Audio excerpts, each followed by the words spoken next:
another match point. Incredible third set here.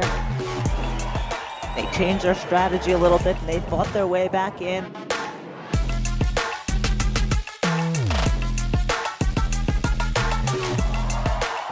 There it is, game, set, and match.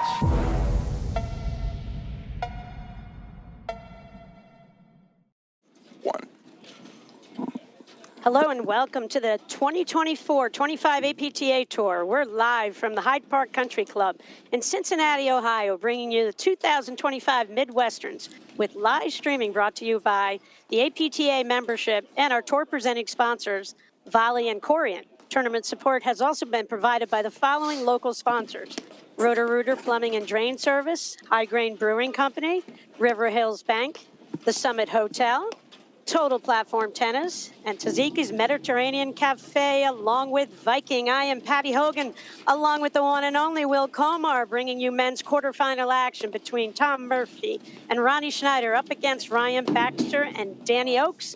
Welcome to the booth, Will. Well, thank you, Patty. Thanks for having me. We got a nice matchup here in the quarters. We've got team of Murphy Schneider against Baxter Oakes. Tom Murphy is in the gray top on the far side, along with his partner Ronnie Schneider in the orange. And then we've got Ryan Baxter in the red cap and blue top, with Danny Oakes on the deuce side in the black xenon top. Our chair umpire for this match is Colin Warren, and the scoring system we'll be using is all main draw matches, regular scoring, best 2 of 3 sets. All back draw matches, regular scoring with a 10-point third set tiebreaker.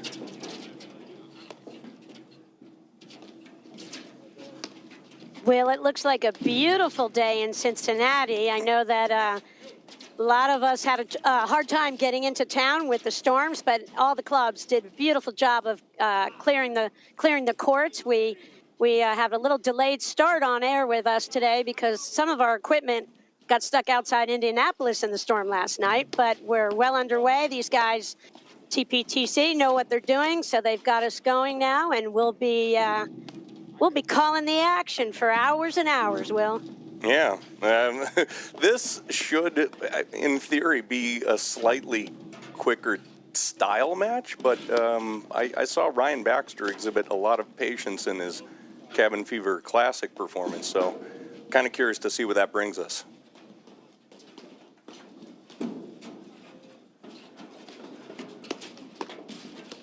Nice poach. Tom Murphy with a shifty move up at the net right there. He's going to be doing that quite a bit. He's a very aggressive volleyer, great hands at the net. And I do think the style they'll be playing is going to kind of promote that type of movement. Yeah, Murphy Schneider played the Detroit tournament together, went out in the quarters in 3 sets to McNerney and Morgan. Yeah, maybe a little player background. Yeah, Tom Murphy's been playing paddle for a number of years now. Very good roller, as you just saw there at the net. He's got a lot of topspin on his forehand stroke. He'll even hit topspin lobs out of the backcourt, which is very interesting. I don't know a ton about Ronnie. I do know he was a very good tennis player. As you said, played out of North Carolina and professionally a little bit. So obviously he's got a lot of racket talent to bring.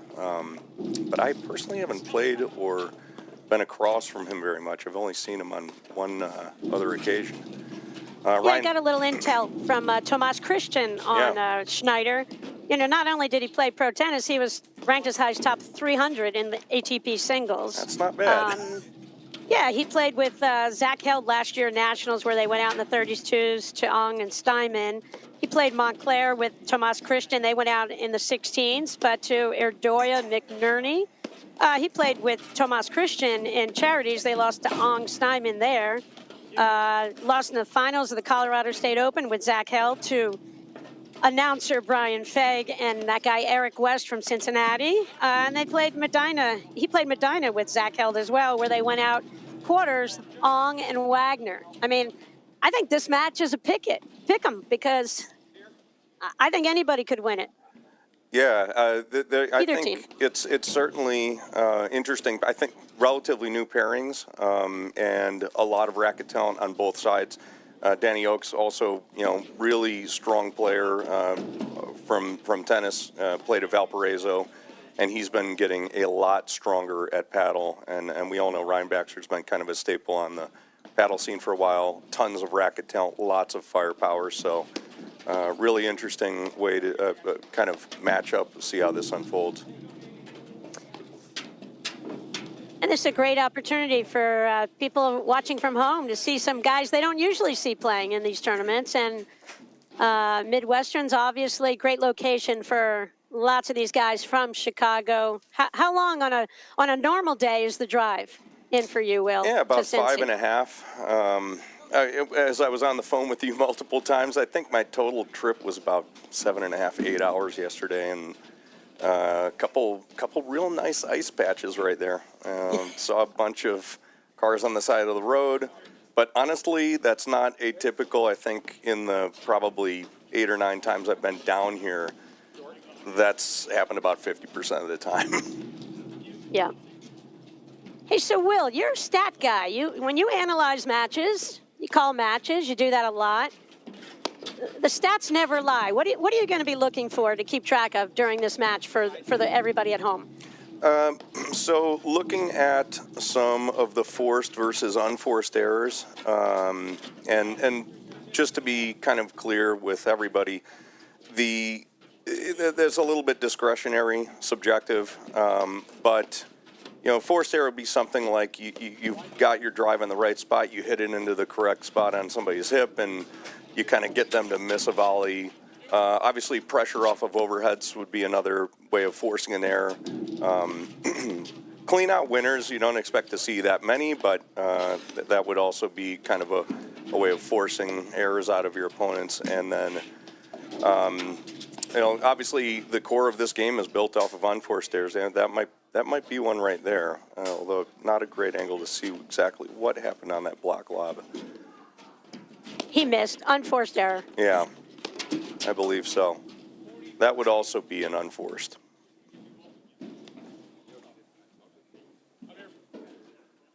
Wow, that was a laser.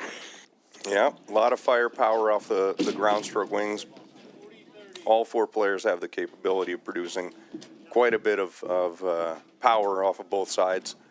Not bad conditions to do it, too. Ball's going to grab just enough off the face to get control over the ball. I think sometimes when it gets too cold, it's hard to generate the spin, but it feels like it's probably grabbing just enough where they can control those heavy spin shots and produce a good amount of power along with the placement of these. Although we are seeing a little cat and mouse out of Tom Murphy right there.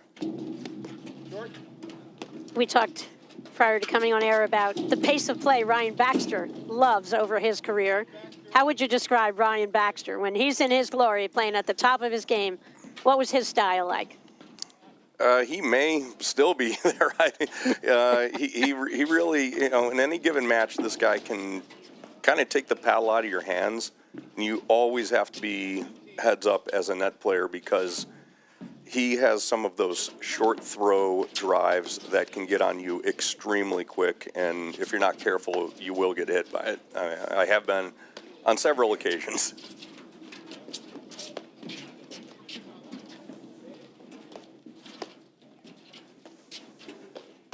Kind of settling into the match now. It looks like we've got here we go, picking up the pace again. Another unforced error, but that was a good take, good intention on that high backhand drive.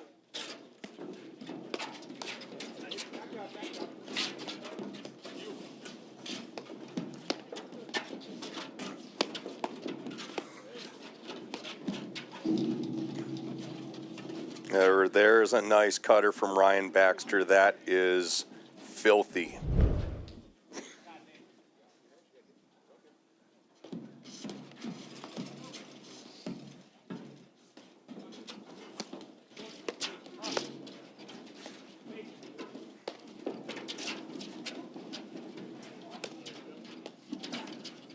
Probably a good decision to start taking a couple of those rollers over towards Danny. Danny is going to be a little bit more of a rock than Ryan. He's picked his spots a little bit more carefully. He definitely has the ability to produce drives, but he's kind of settled into it. Oh, that's a really nice drive by Ryan off that high wire. He's going to be a little bit more stable in the backcourt, and Ryan, you're going to look to see Ryan jump on a few more balls. I do like Danny Oak's high backhand. If you ever watched him play tennis, he's got an incredible backhand, and he's got a lot of range on it, long arms. It is a shot I'd like to see him develop, so. Little sneaky move. Ryan caught him there. Ryan caught Ronnie on that little poach.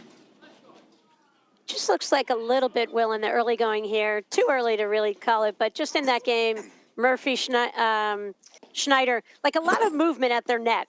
You know, not the most traditional of positioning, let's call it, not necessarily in thirds, maybe kind of halves, but they look a little bit uncertain as to what they think their partner's going to do right now. A little bit. Do you feel that? Yeah, I do. I mean, I think it may be, as they work through some of the elements of their partnership, trying to figure out who is going to be a little bit more of the disruptor with the overheads and who's going to take on that role at the net. It looks like they're kind of switching back and forth quite a bit. In not having seen Ronnie play enough, he does appear to have very good hands, but Tom Murphy is one of the best players for what I call sniping balls at the net. He can get over, put his hands on just about any drive, even if it's really hard, and play that kind of shifty net player role, which I kind of think I would like to see them test out in this matchup. Although, again, just not having seen Ronnie quite enough, it's hard to tell what he brings from the overhead standpoint. Certainly looks like he's got a great cut overhead. But I think your point is exactly spot on. You know, they're a new team. They're playing together. They've played one tournament, but they've got to define their roles. It's a little bit stand. You know that Baxter's going to pull the trigger. I haven't seen Oaks play enough to know when he's going to pull the trigger. But Ryan kind of was saying Baxter always pulls the trigger.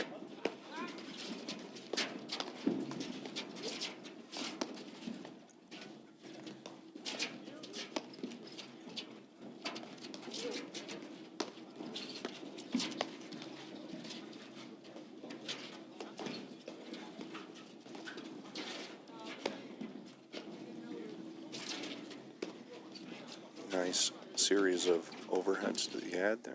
Looks like they've decided to kind of go at Ronnie a little bit more here.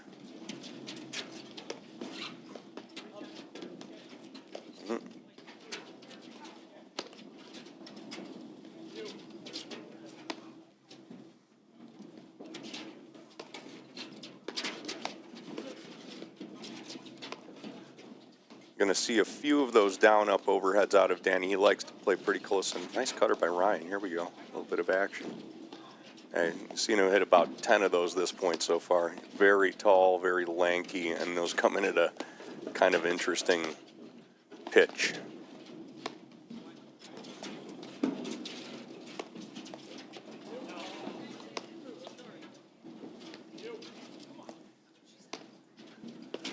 All right, and got some more action. There's another down up. Well, looks like Danny just missed that one wide.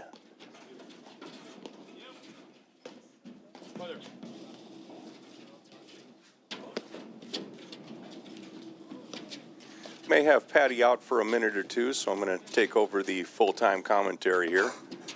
But as we're getting a little deeper into this match, we're going to watch how Ronnie is in the backcourt.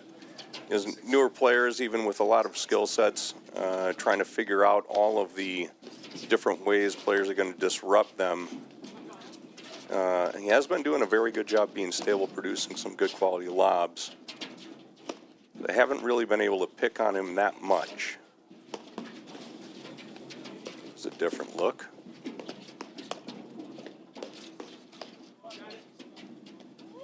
Interesting, Danny and Ryan have not switched Ryan over to the left side to command a few more of the cut overheads. But this look may be, oh, no, worked out for him. Nice nick ball by Danny there.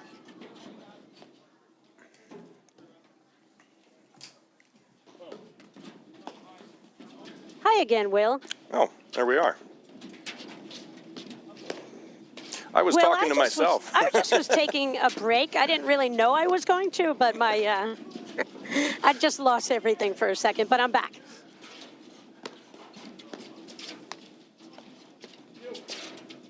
Now we've got Ryan back on that left side commanding a little bit more of the action with the overheads. I do like that look for Danny and Ryan. Yeah, it's clear cut. There's no indecision whatsoever. I like that height from Oaks. He could just reach up and get that little off-speed overhead. Yeah, I definitely like him taking some of those waterfall type overheads into Ronnie's corner. I do think it's definitely going to be a little backhand cutter there from Ryan. Oh, I thought he was going back to back. He almost got Tom twisted up there with his footwork. Good job by Tom to hold his position. Here we go again. The only thing that taking the high waterfall, a very sneaky move by Tom, but just wide. The only thing that taking the high waterfalls unfortunately takes Ryan out of is getting the short cut overhead, which he may be able to kind of produce a little bit of a cutter directly at that ad player, or even bring it back to the deuce. One of those kind of sinking low cutters, which you can even get to slide if it's taken low enough. But Danny's pretty effective with that. So. Yeah, and Will, that's a great point, because I think that low slider is one of the best shots you can hit. It is. As that player to the left. But at most club level play, you don't see people develop that shot, because the person to the right typically thinks because they can reach it, why not take it? But then you're taking away the opportunity for kind of like that finishing overhead slash type of shot from the person who's just hit 4 or 5 overheads typically. Yeah, correct. And Ryan's definitely a candidate for hitting that type of ball. I mean, he's got an incredible slash. And it's incredible when you watch Tom's roller. I mean, that ball actually tried to climb up the net. If you saw that on the stream, it hit about the third rung and ended up at hitting the tape by the end of its climb. It'll be interesting. I haven't seen the switch out of them when Danny and Ryan are up at the net, but they really ought to get Ryan back over there, I think.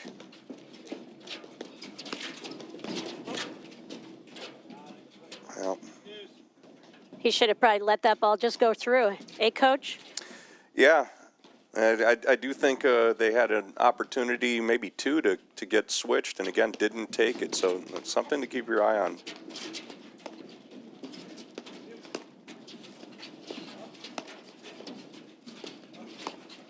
Interesting positioning with Oaks seemingly to go back further and further.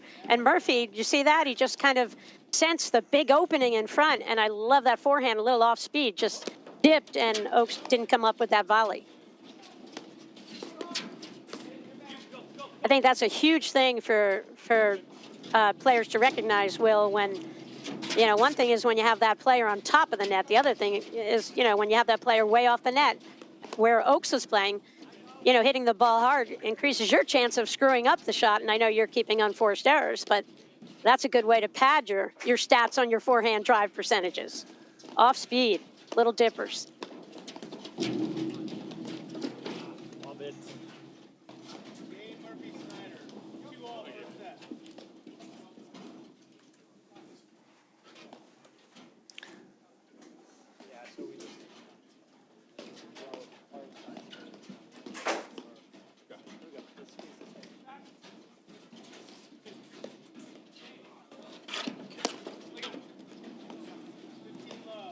It's interesting.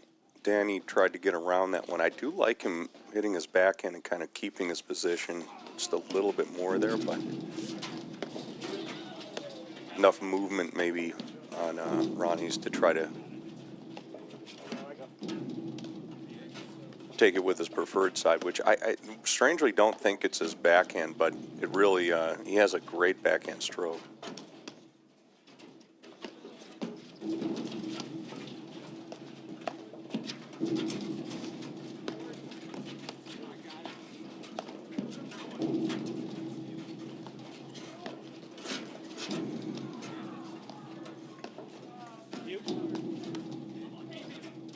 See that overhead where the ball goes up before, that shot right there, Will. Do you teach that at North Shore Country Club?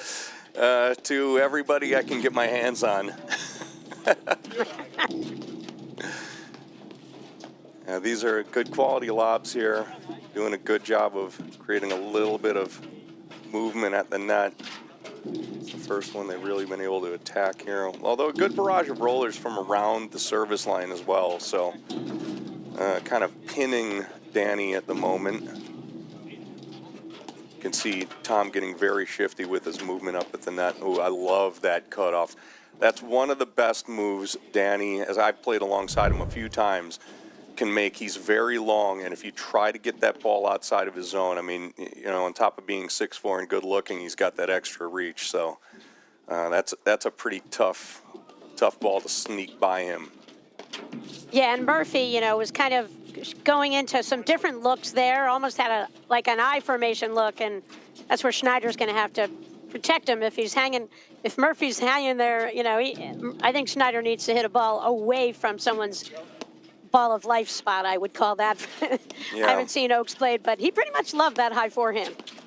Yeah, it's an interesting question for Murphy and Schneider right now, because they're not getting a whole lot of ground on Oaks, but I do think trying to roll him is probably the way to go on most of the setups for them. And I don't know if they can get a good enough ball to take back at Ryan and really challenge him, but they're probably looking for a pattern like that, because anytime Ronnie's been cutting these balls over to Ryan, not picking up a lot of ground either. So again, that's Oaks in the black outfit here. Good shot of him. Far side in the gray. That's Tom Murphy. Ronnie Schneider in the bright orange, Tennessee orange, and that's Ryan Baxter with the royal blue to the left of our screen.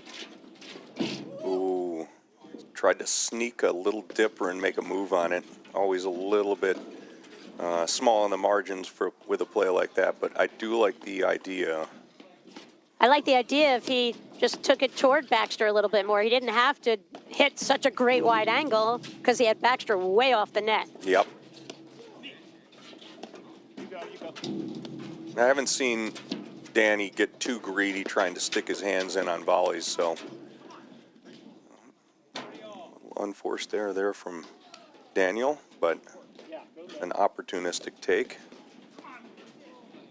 He'd love that shot again for sure.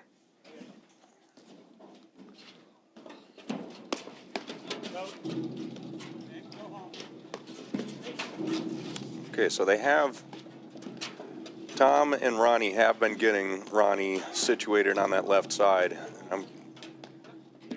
Looks like while they're going at Oaks, Tom's position is a little bit more relaxed. Was there too.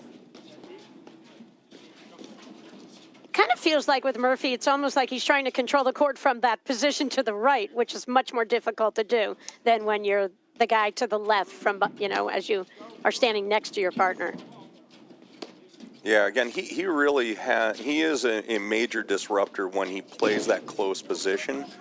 Yes. I feel like they've gotten into a patch here where Oaks and Ryan have established the lob a little bit more as the core, and he's probably looking to kind of conserve a little bit and play off, because they've been pinpointing some of the lobs a little bit more toward his quadrant on that right side.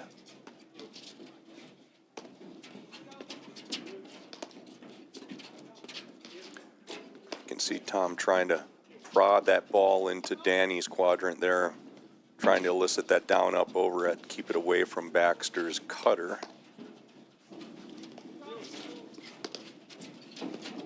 Yeah.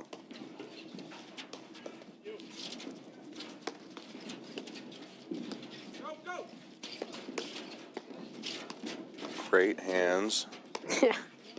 Good combination of shots. I like the play from Schneider in that point. Didn't overdo, didn't go trying to hit a winner, just really kept just testing those guys.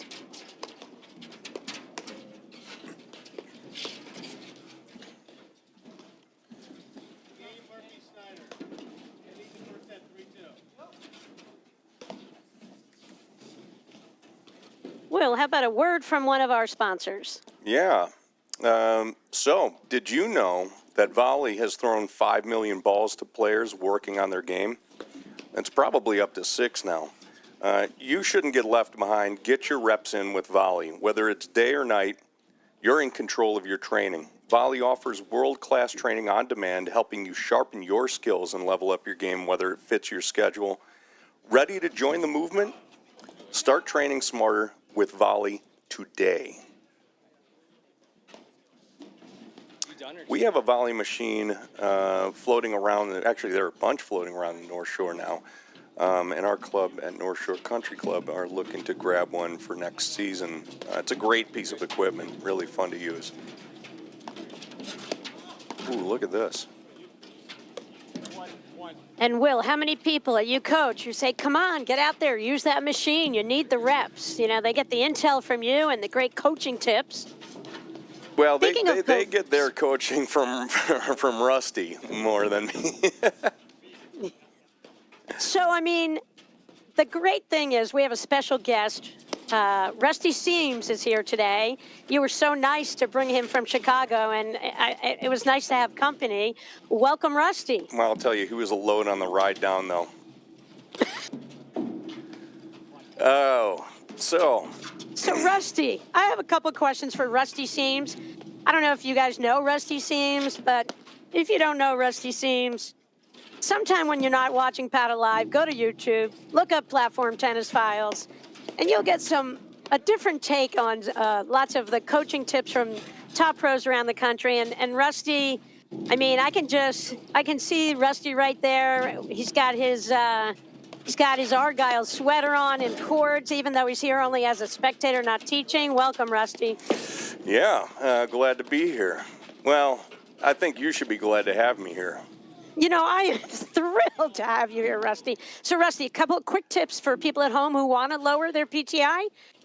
What advice would Rusty Seams give them? Well, number one, you got to hit closer to the lines. So I'm always aiming for the lines. I'm telling my students to aim for the lines because if you don't aim for them, it's a lot less chance you can hit them. Got it. What do you wear? Like full-length fur coat from time to time? Like, how do you pick your outfits? Well, my brother, Dusty, he's a little bit flashier than I am, but I'll tell you, a good classic Argyle with cords, as you mentioned, that's the way to go. You really feel comfortable, and it helps the flexibility out. Insulates well, you can't lose. And does the gold chain, like when your brother Dusty wears that gold chain, does that have any impact on the opponents on a sunny day? Yeah, if you get the glare coming off at the right angle, it's more about looking good. But if you're blinding your opponent, you're probably doing something else right too. Well, Rusty, thanks for sitting in with us, and we'll talk to you in the second set. We'll get your observations, and we'll talk to you soon. And Will, that was so nice of you to bring Rusty. Thank you. Yeah, he just left. He's going to go get a beer, or what, 3, he said? I don't know. Or 12. Yeah. He's that guy. All right. That guy. Back to business here. We're back in business, and for those of you at home, check out Rusty Seams, tongue-in-cheek instruction for sure. Yeah, it's pretty PG-13, so you'll be fine.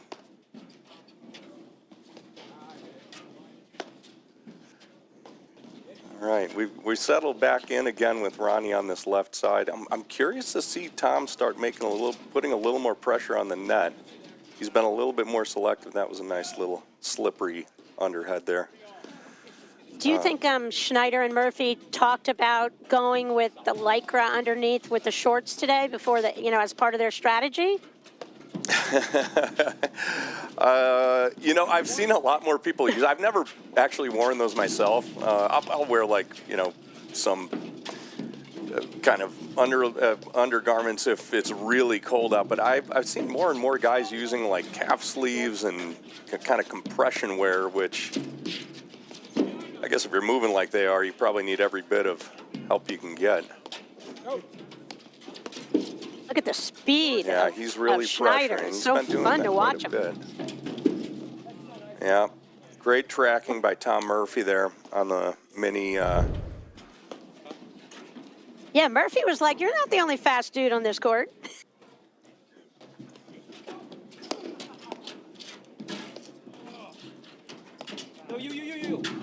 Our stat guy, have we had 2 breaks so far early going in this match?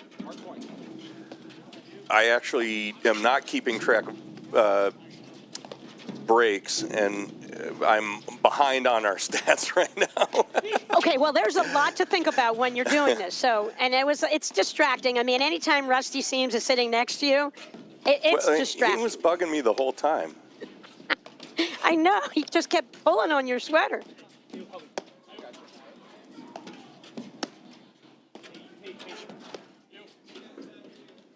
Hey, this Midwesterns draw changed a little bit. Yesterday, unfortunately, our number 1 seeded team of McNerney and Morgan dropped out. That moved Fraser West into the number 1 spot. Benheim and Humphreys are our number 2 seeded team. Murphy and Schneider are number 4. And Ong and Rams are number 3. Do you have a draw in front of you, Will, where you can talk about I do. Murphy and Schneider, Backs and Oaks journey here to the quarters? So they, Murphy Schneider played Dunn Demon in first round, won that one 1-1, and had a 3-setter with my man Stephen Bobby and Fritchie. So that's Bobby and Fritchie actually 2 veteran players from the Chicago area. Little sticky matchup there, but they got through that one in 3 pretty convincingly in the second and third. And then Baxter Oaks had to take on Burns and Marsh first round, won that one 4-4, and then beat Lofgren and Miles 0-1. That's a little bit of a surprising result, but both Will and Will Lofgren and Sam Miles are pretty good paddle players, so Baxter Oaks must have played a really solid match there to keep that one 0-1. What about the rest of the draw? Who plays who? What are our potential matchups? Winner of this match, who do they play? Winner of Benheim Humphreys and Bacher White, which is on their half of the draw. Benheim Humphreys the favorite there, but obviously Rob Bacher, very talented local guy, incredible slash backhand cutter. And his partner, Luke White, kind of I guess he's been a paddle player for a while. Don't know a lot about him, but that should be a little bit of a fight there. And then on the other half of the draw, we've got Fraser West against Emhart Held. Fraser West, the favorite there, is the 1 seed.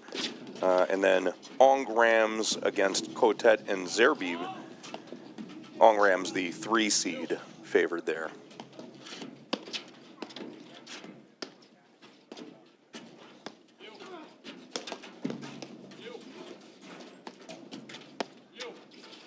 Shout out to Griffin Kramer, Ron Cummins, Connor Fitzgerald, Graham McNerney, some of the most visible place in the chat every tournament. We can count on those guys to chime in. Not Graham usually, he's on the court, but Graham, we're sorry you're not playing.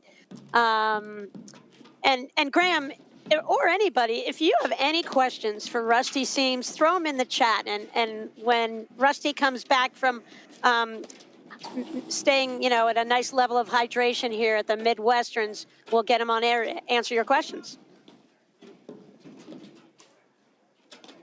Little roll error there from Ronnie, but again, a good take. Looking to be opportunistic. Now they've got Tom dictating a little bit of the overheads. Let's see if they make a switch. It's interesting. In a lot of matchups, you'll see many of the teams pretty much stick to a hard and fast pairing at the net, one guy on one side, one on the other, and they'll get in those positions really quickly. And in this one, you've seen quite a bit of kind of just hanging out in their spots. So curious to see if that changes a little bit or if that's going to be the standard. You know, on that play, Murphy taking over the overheads, he hit that little drop cutter, and Schneider kind of stood there and watched and then tried to react. I'm thinking, you know, Murphy has much more experience, and he understands like the little tiny things in between, and it just seems like right there, Schneider didn't read the shot that Murphy was setting up for their team in a way. That was that makes. Yeah, no, it does. I'm sorry. I was just amazed by what a get from Ryan Baxter right there. That was incredible. Very cool pattern again with Danny Oakes jumping that forehand wide, and then great volley by Ronnie, and then he just got caught. I didn't think he was ready for Ryan to get over there and slide that one by him, but that was a great sequence. Very cool stuff to watch. Yeah, what I was referring to before, Murphy hit a shot, and I just, like, I think if Murphy was playing that match with held, he would bank on his partner closing in at that moment because the guy's coming in on a low ball below the level of the net. He's got to hit up on that ball. He's not going to generate a tremendous amount of pace, and you could just, you know, that would be a play for Schneider in the future. Just go stuff the volley, you know, right back at him. Yeah, I'm assuming Ronnie's got enough experience under his belt now to kind of get a bunch of the patterns, but then some of the more nuanced ones, you know, maybe takes 4 or 5 years to really pick up on and hone the craft for that. But I totally agree with you there. He probably looked to make a little bit more of a pressure move there. So we have a question for Rusty from Michael Oakes, who wants to know, does the camera really add 10 pounds? Asking about Danny. Rusty, true or false? The camera adds 10 pounds. Oh, Rusty's not there. Sorry, Will. Yeah. So here, let me get him. Get over here, dude. Okay, one sec. Yeah, camera subtracts 10 pounds for me, but you know, for a lot of people, it'll add 10 to 15. I mean, look at Oakes out there. He can barely move. The guy's, he's playing with like an extra 20-pound pack on his back.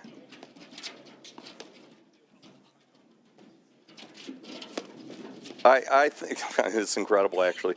So Danny probably weighs. I'm 5'9". Danny probably weighs less than me. The guy is very svelte.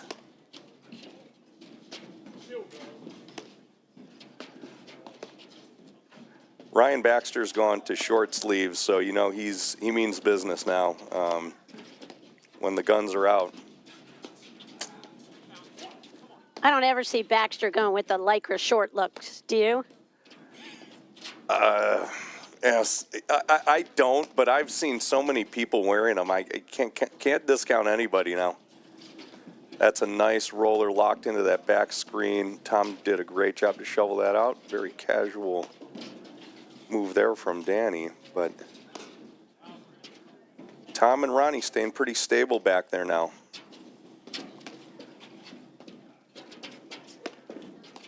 Yeah, we got a shout out to John Donnelly and his son Ari Donnelly, who Ari's a little too young to know about paddle yet, but he's only a year old. He knows his dad was a former junior national champ. Shout out John Donnelly. John lives outside of Portsmouth and plays out of the York Paddle Club. Glad you're watching, John and Ari.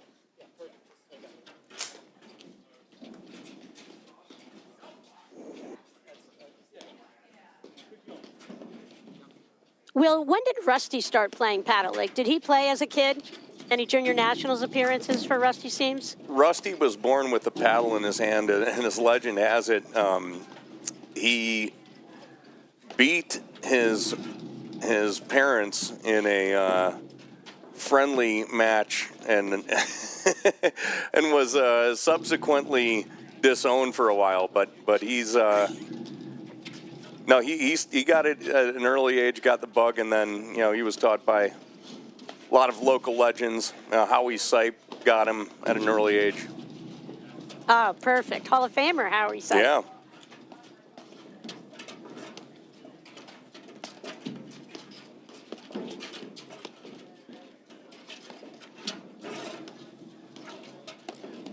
I really haven't seen Tom play that forward position at the net. I'm wondering why, because they've kind of baited some situations where, you know, I think he could be a lot more effective getting up there and kind of letting Ronnie relax his position. So very interesting. I'm with you. I'm with you.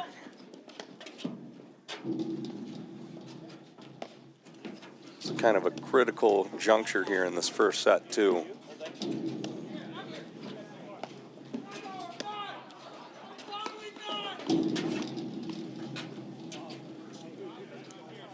Yeah, that was very close. It looked like it might have clipped the outside of the line there. I don't even want to ask Rusty what he would do there. Well, you got to call it out. Something tells me he'd be sprinting to the other side of the net with a piece of chalk. Oh, nice. That's a good side back.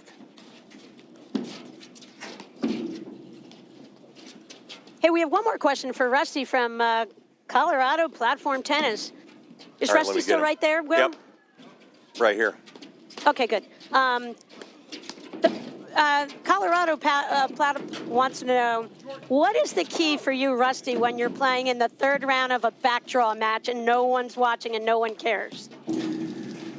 Well, you got to make a statement. I mean, if you're going to make any sort of name in this game, it's in the backdraws. You know, that's where people are tuning in the most. Personally, I go right at the guy. I'm trying to get as many pegs, trying to get as many points in the confidence column, because when I make my return and then I start winning the last chance brackets, that's when I'm at my finest. Got it. Look, and this is Will speaking here, but a lot of people kind of devalue this great experience. You soak it up in those backdraw matches. I think my first 2 or 3 seasons, I spent 80% of my time there. And if you want to get good at paddle, you really got to hack through as many of those matches as you can, and you'll meet kind of like your match in some capacity, and that's where you get better.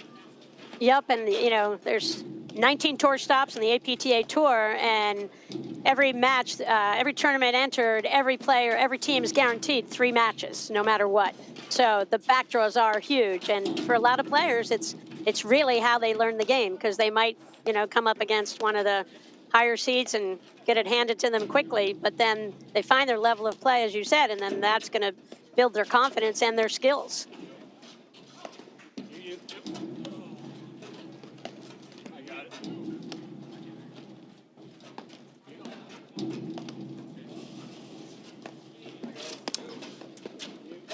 Seen Danny be rock solid back here. He is pretty locked in at this juncture.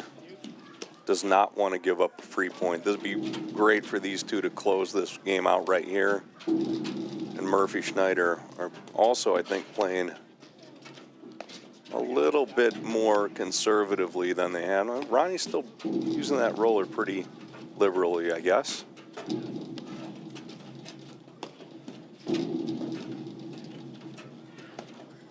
Their overhead strategy here.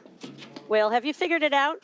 Yeah, you know what? There hasn't been a super defined pattern to what they're doing. Again, I don't think they're getting a whole lot out of either player here, but obviously the safety valve is taking it kind of anywhere onto Oak's side with a kind of mild-paced ball or a roller.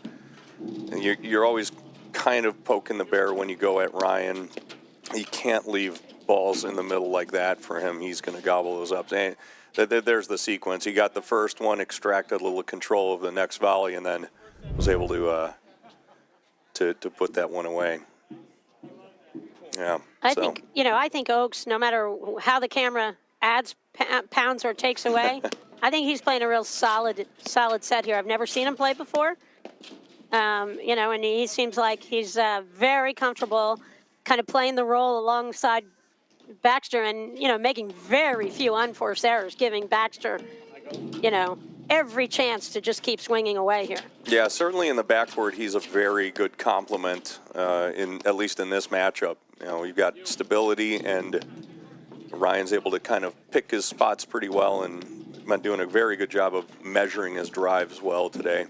I haven't seen too many missiles out of him, which is surprising, but it's been an effective backcourt. Yeah, again, good measured drive there. Ronnie's a little bit off the net, gets it just a little low, extracts the air. Coach Will, what's a little off the net? That looked like he was a lot off the net.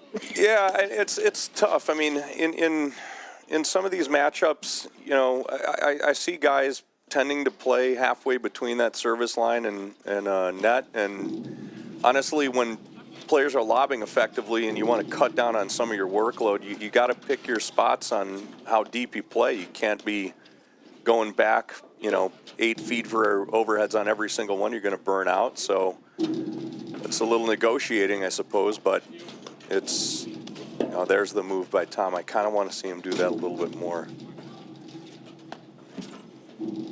But yeah, you can't get caught out either, and you're going to pay the price. So yeah, got caught there. Great hands by Tom to recover.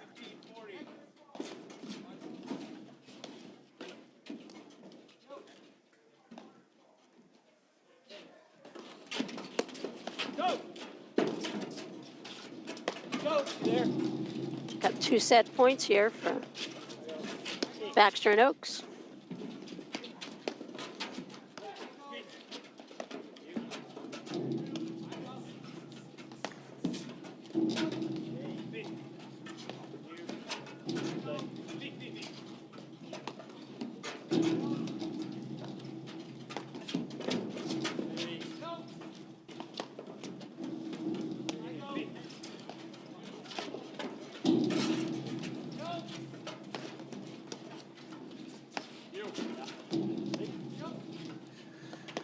I actually think, kind of watching this, that Ronnie and Tom would benefit kind of taking an underhead type, a slight underspin kind of towards Oak's side rather than rolling him constantly. I do like some of the harder hit ones that are pushing him off way into the corner, but something like that with just a little bit more prod to it. Maybe even trying to bait him into a couple more of those swings, but that was a great job by Danny to take advantage. Oh, that was so deft. I think it was just wide. Yeah, confirmed. There's the set. So we'll be right back in just a moment after these messages right here on the APTA YouTube channel presented by ESM Media. Want to see how volley can transform training at your club? We've got a great offer for you. Gather 30 of your club friends and you'll get a free 30-day trial of volley. Experience firsthand how volley's trainer can help everyone improve. Increase reps and track your progress, all while training smarter. Don't miss out. Visit getvolley.com and unlock your club's full potential with a 30-day free trial. At Corient, wealth management begins and ends with you. We believe the more personal the solution, the more powerful the result. We treat your goals as our own. We never lose focus on the life you want to build. And our experienced advisors design custom-built strategies to help you get there. It's time for a wealth management experience as sophisticated as you are. It's time for Corient. James thinks this is going to be a quick in and out for a water valve. But what James is about to realize is that there are tons of different water valves. Hundreds, in fact. Do you want half-inch or a quarter? Globe or gate? Chrome? Brass? PVC? What even is PVC? Sounds fancy. Oh no, we don't need help. He's a grown-up. Wait, James, where are you going? Oh, not again. You could be like James, or you could just call Roto-Rooter. And away go troubles down the drain. Welcome back to the APTA Tour. We're here at the 2025 Midwesterns in Cincinnati, Ohio, with quarterfinal action between Tom Murphy and Ronnie Schneider and Ryan Baxter and Danny Oaks. Oaks and Baxter won the first set 6-0. I'm Patty Hogan, along with Will Colmar and special guest Rusty Seams. There's a great shot of Rusty. Got the ideal combination, that cable front. That's just the perfect sweater. Such comfortable, and those raw winter days, it's really the ideal wear for paddle. Don't you agree, Well, of Rusty? course. I mean, it's again, you got to look good out there. You got to have a collar. I'm surprised you're not mentioning my mustache. I mean, I worked really hard on that thing, and nobody even talks about it. I mean, it just goes without saying how outstanding a look that stash is. Well, that's more like it. Respect. Okay, so Rusty, can you go get another beer? Hey, Will, I have a question for you. Yeah, All right, Patty. you got it. Right now, you get to coach Murphy and Schneider. 30 seconds. What do you tell them? Again, I think I want to see, when they get control of the net, I want to see them probably locking down on Oaks a little bit more. If they're going to play the relaxed positions a little further off the net, I want them to take maybe a couple hundred balls at Danny and test his resolve. I don't mind them if they're going to kind of define this a little bit more, having Ronnie take some overheads at Ryan Baxter and then Tom getting really shifty at the net. So if they're going to make it a little bit more aggressive, I'm having them kind of provoke Ryan a little bit more and getting Tom activated at the net, using his really good hands and shifty movement. If they're going to pump the brakes, but they can't live in between. So they've got to define this a little bit more.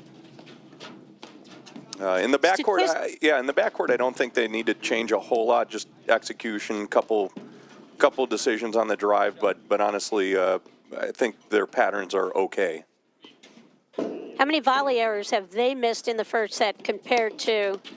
Yeah, we had a little Oaks? technical difficulty, but where we were, there were a few more volley errors out of them. I think playing off the net was probably the culprit there. I think they've been watching too much Salazar, Regalado. Yeah, those guys are great from Those that guys area, number aren't one in they? the country, as you know, rock stars. We're sorry we're not here playing. Hi, guys.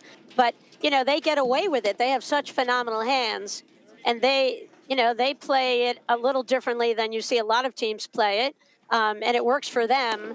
I think for Schneider and Murphy, I feel like they're within they're so close here. There's not that big a difference. They clean up those volley errors, and then, maybe you're right. Maybe bait Baxter a little bit. Baxter's stayed totally in check here, and has made 99% of his shots out here. I've not seen a wild Ryan Baxter swing at the ball today. Every single shot is really measured, and I wonder if they can't pull him out of this real good tempo that he's in. I don't know. And I haven't seen Oaks play enough to know. Do you go after him or not? Yeah, I don't think Oaks is going to do. He's not going to give you as much because he plays a little bit more of a conservative style, but he's definitely he definitely has the ability to hurt you. I don't think they want to live in the gray zone here. I think they want to define it a little bit more as aggressive and kind of going after Ryan and again, trying to use what I think is probably their biggest weapon at the net, which is Tom's hands. Or they want to just kind of go into a little bit more of a hole and say, hey, Danny, we're going to hit 1,000 balls at you, and let's see if you amp it up, if you can disrupt this. That's the move I like Tom making right there, and he forced a lob out of Ryan. But if he gets Ryan to drive into him, I think that benefits Tom.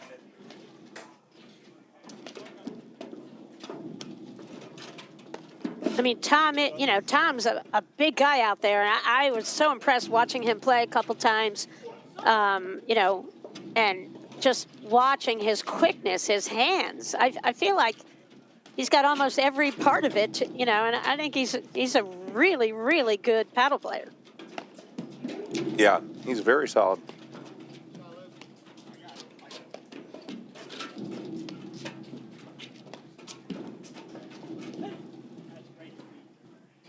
Murphy plays with a lot of different people. He played Baltimore with Andrew Ong. They went out in the quarters there. 3 sets, 6-3 in the third to Broderick Christian. Played Nationals last year with Brian Hagman. They went out in the 30s too to Benkind Iverson. He played most recently in the Cabin Fever Classic with the one and only Mike Cochran. where they lost to McNerney and Oak, interestingly enough. I watched that. Oh, see, that's the one I do like Danny looking to pick off because he's got such length, but it was just outside of his zone. Maybe, again, like, you could provoke that a little bit, I guess, but it's slippery target there on that drive by Danny. Nice half hop by Ronnie there.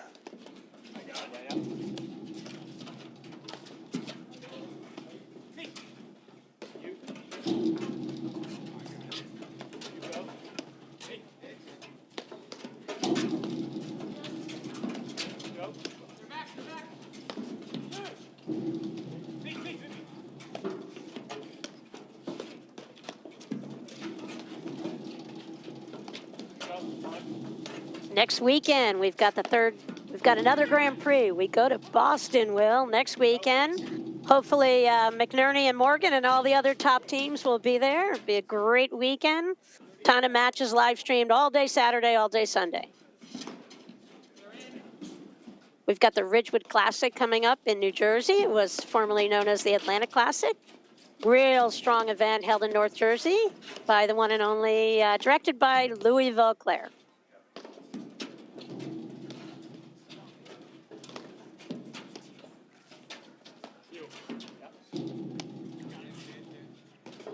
Great lob. Excellent job neutralizing that from Ronnie there. But again, that roller over to Danny's side, you're not seeing a lot of offense off of that.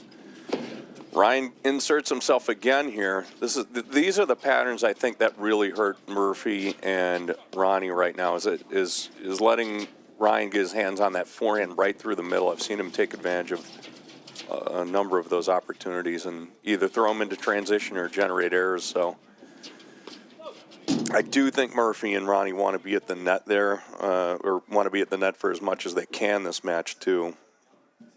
So a little drive error there from Murphy. Looked a little uncomfortable in that ad court there. I don't know, kind of looked like he just got a little impatient in that moment.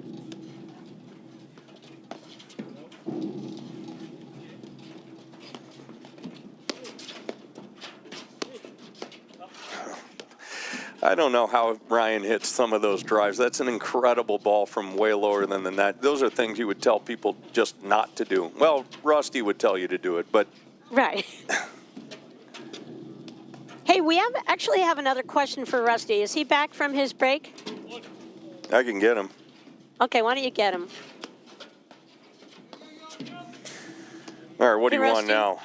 Yeah, so Rusty, I know it's so important to look good. Who's got the best hair on the tour? Is it Graham McNerney or is it Philippe Rams? No, it's Andrew Ong. Yeah. I mean, he uses Pantene Pro V like it's going out of style.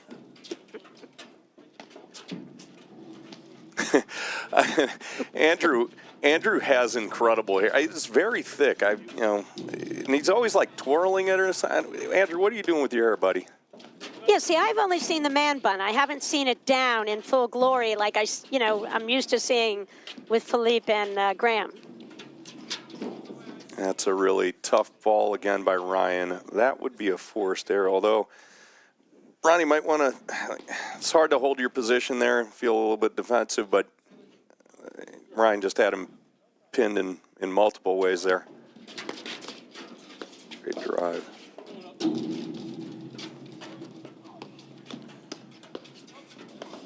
Schneider is so fun to watch him play. He looks like he's going to be phenomenal pretty soon. Yeah, again, bracket talent is pretty exceptional. Again, Ryan inserting himself right through the middle of the court. They kind of need to avoid that.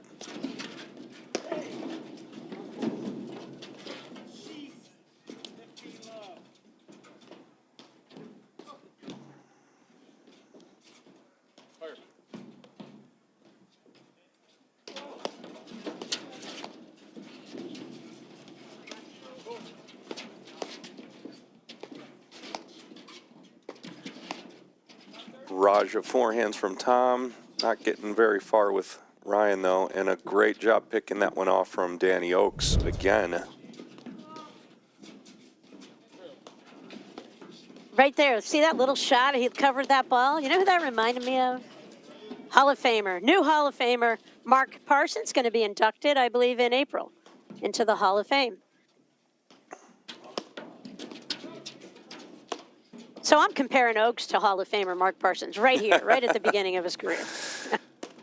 He's had some success. He's certainly, again, he does not make very many errors. So the core of the game he really has, and it's going to be a question for him as he keeps developing where he wants to pick his spots and define his, slightly more offensive role, if he even needs to. It just depends on who he's playing with, what they're trying to get done. But in this matchup, he can just kind of be this rock-solid player and let Ryan go to town as long as Ryan's measuring it. That one just caught the line there. Nice move from Ronnie.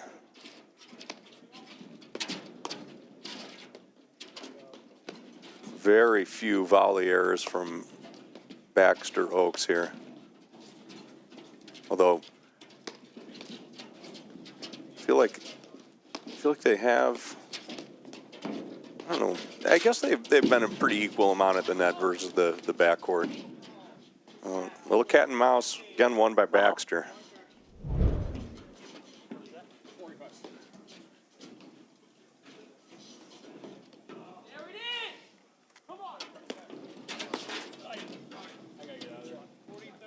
Wow, Rusty. I don't know if Rusty saw that. He must have loved that shot.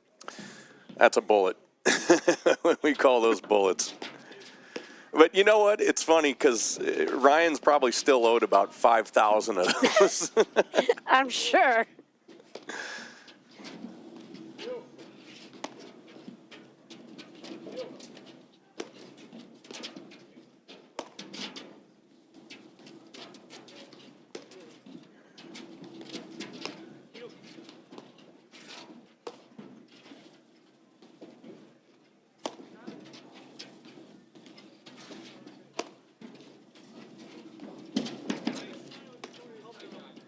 Really good. Schneider run that ball down, come up with that. That was awesome.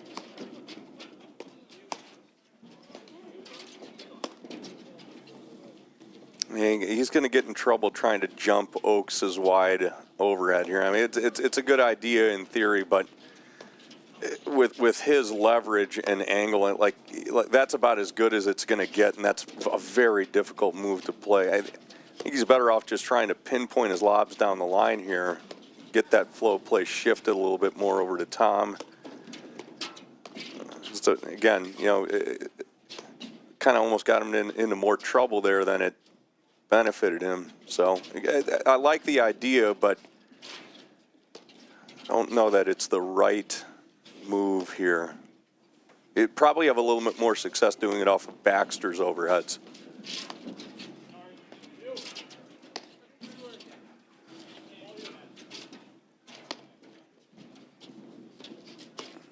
I do like that one too. I've seen Tom pull that high backhand off that second panel there down the line, and you see Ryan's giving him a little bit of court, so it's another thing they could maybe build off of, something like here. Yeah, I love that play, a little off speed. Just kind of testing him, pulling him back and forth a little bit.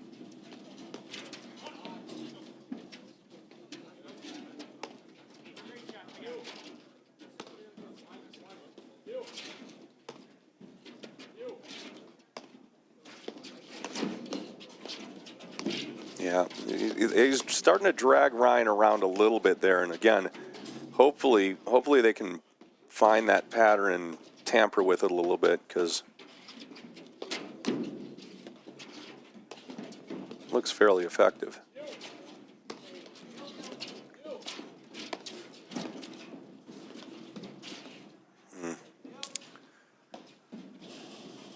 And that's what happens anytime you start recommending these guys fish for a pattern like that. But again, in theory, they've got a little bit of movement to work with there, so I do think that's probably a pattern to kind of look at. Hey, Will. Yes. How about a read from Roto-Rooter, a great local sponsor for the Midwesterns? Yeah, it's headquartered right here in downtown Cincinnati. Roto-Rooter has been a dedicated sponsor in the Midwesterns tournament for the past 10 years. Roto-Rooter is North America's largest provider of residential and commercial plumbing, repair, sewer, and drain services. Special thanks to APTA member and Roto-Rooter president Robert Goldschmidt and his team for their loyal support. Thank you so much.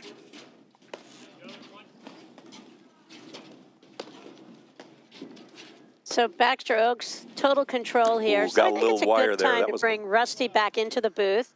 Hey, Rusty, welcome back again. Yeah. Thanks for your patience. I know we don't get you. We're not letting you talk that much, Rusty, but we've got some questions. So here we go. First question. It's from Mike Raleigh. Hold on. How much am I getting paid? Okay, not as much as you think. And Mike Raleigh wants to know if you're getting a team together for Team Nationals, Rusty, and what you're going to look for. What makes up a great team for Team Nationals? Yeah, well, first you got to make it through tryouts. So we've got a rigorous 6-week tryout coming up, which is going to take us past Team Nationals, but I don't care. So but yeah, you got to grow a stash. You got to be able to have a stash. You know. Team uniform? Yeah, I mean, you know, if you got a good pair of cords, that'll do it. We'll get you hooked up with the top, but you got to bring the cords. Got to bring the cords for sure. And then another question along the lines, what will the diet be for your team for Team Nationals? What are you like, your pregame meals, postgame meals? Yeah, so we start off with some beer, and then we move to beer, and then we'll have some beer.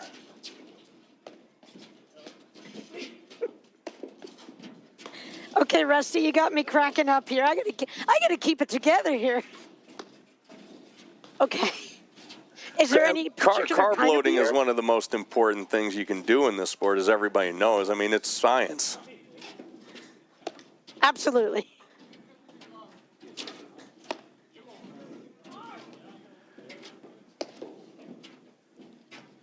All right. Well, Rusty. On that note, I know you need to go get another beer, because that's part of the tryout process. So, Rusty, thank you so much for coming on air and joining us today, and hopefully we'll hear from you again soon. Yeah, all right. All right. Enjoy your afternoon. Oh, Will, that's got to be great. Get him out of the booth. Golly. All right, what did I miss here? Sun's coming out. Look at this. Now that ad side looks like Baxter is glowing right now. Yeah. This is the kind of time of the day where that sun gets a little bit lower on the horizon. I do actually remember a couple matches here. It kind of being a little bit tough in that ad side back where Ryan is, or looking back in Ronnie's direction too, now that he gets to the back court. Both of those ad corners a little bit bright.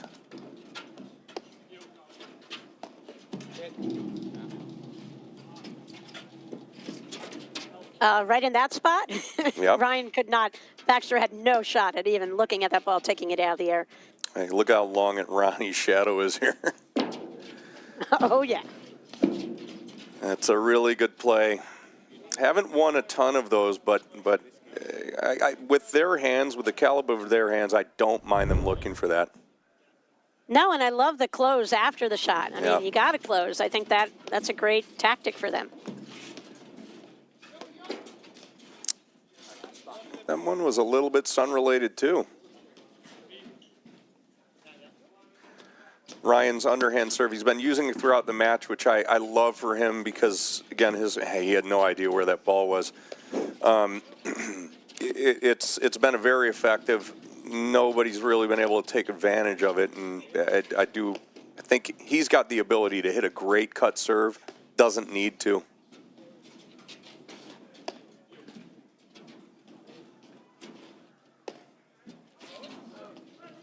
Now, Ryan can't see a thing out of that ad corner. Would they think about just testing him from the baseline? Clearly, when you're at the net, you can't see the ball there. Because they have had no in my opinion, no perceivable success going anywhere else, like I think I would be kind of trying to go at him a little bit more at this point. I don't think Danny's going to budge, and I think what you kind of want to do is poke the bear a little bit and get Tom flush up on the net just the whole time and force Baxter into lobs. See what happens.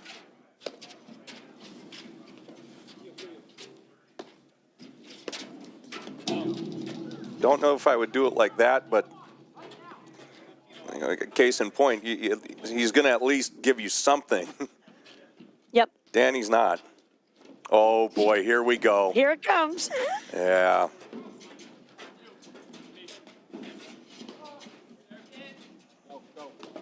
Oh, you got another one. No, just wide, but it would have been played back anyway. That's, I think it's just a little too cold for that serve. It's really funny because... why don't we talk about that after this read from Corian? Yeah. Corian is excited to partner with the APTA because whether as advisors to our members or as members themselves, they are already part of the APTA community. Learn more at www.coorient.com, the official wealth sponsor of the APTA. Yeah, so that underhand serve, what do you think about that, Will? It's, okay, again, in warm weather, when you can generate more spin and the ball grabs a little bit more, you can actually hit this hard enough where it can make it over the net and basically win a point outright. I've seen guys draw it back right into the net. I think it's a little too cold in this weather to do that, so I think he might have just hit the point where he got a little bit bored in this match. But I was thinking that. I was thinking, hey, you guys are up 6-3, 3-1, total control. Why pull that out right there? It's a good question. We'll see if it moves the needle. That's a great rip by Ronnie. He has been looking for that, similar to how Baxter's been doing that in the backcourt, and I really like that move of him just kind of sneaking over and picking that ball off. It's another good look by Tom Murphy at the net. Just a little too much gas on that one, though. I don't know. I kind of feel like that underhand serve could motivate Schneider and Murphy big time in a way. It could. I think it stays low enough and it gets on them just enough where it's hard to make a blitz play off of, and they just haven't been able to do quite enough with it to gain a foothold at the beginning of the point. So it's tough. I think they could probably find better opportunities during the point, something like that. And again, that it was right off that second panel on Tom's side, and I think that's one of the spots they really need to look carefully at, because there have been a few kind of bailout shots that hit right to that area, and they're giving up. Ryan and Daniel giving up a little bit of ground when it goes there. So love to see that out of them a little bit more. And again, when they're at the net here, I think they just need to figure out some way of getting Ryan just a little off the screws here, because that's the dangerous play. Great move again by Tom, but tell you what, Danny keeps that really low to the net right now and just enough gas on it. So, yeah, there's the great tweener there by Ryan in transition. So that's Ronnie Schneider serving in the orange top on the far side. That's Tom Murphy. Just went back in the gray sweatshirt. Ryan Baxter about to return serve here in the short sleeve blue T-shirt, and Danny Oakes in all black over in that deuce court.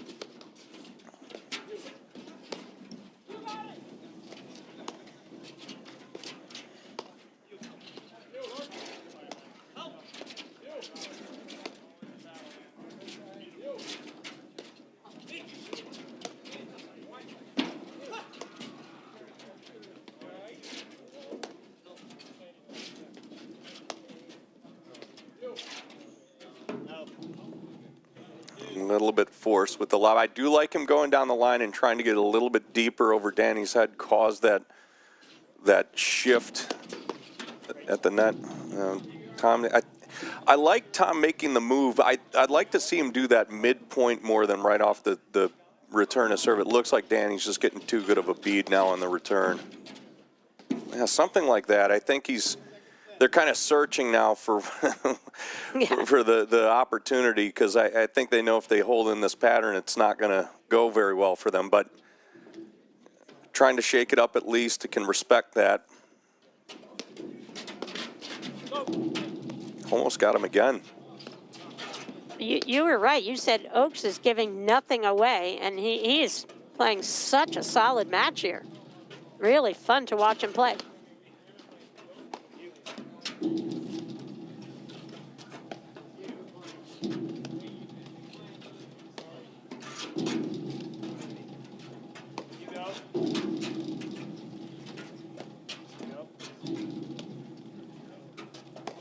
Yeah, I think out of necessity now they're targeting this due side a little bit more consciously. That's the ball they have to watch out for. It was just enough on it for Ryan not to jump it, but he's going to start hunting. Hey, we have one more question for Rusty, if Rusty is back now. Will, is Rusty near you? Now, what do you want? Okay, so Rusty, we have one more question. APTA umpire Carol Urton from Montclair Golf Club. Listen, loving, enjoying to you your commentating today. When we do ask you a question and let you speak, what do you advise umpires to wear to stay warm? Oh my goodness, I'm sorry. I got to break character for a second. That was absolutely pure. That is so. All right, and Rusty, we'll put you back in. But my goodness, that was unreal.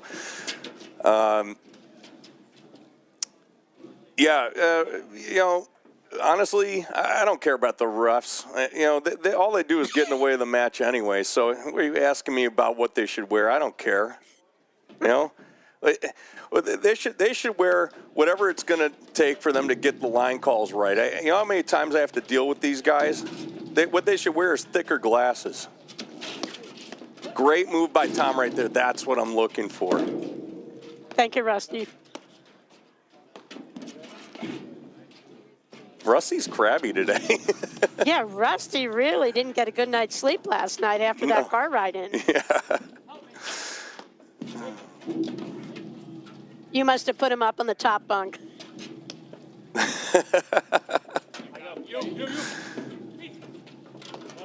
All right, I do. Again, I actually kind of like the way Ronnie is rolling this kind of from the inside part of the court. It's interesting because Oaks is trying to get out of this pattern by going a little bit more down the line with his lobs, which in theory is a good idea, limiting the angle. But this particular angle, just wrapping the ball slightly around Danny, is a little bit tricky.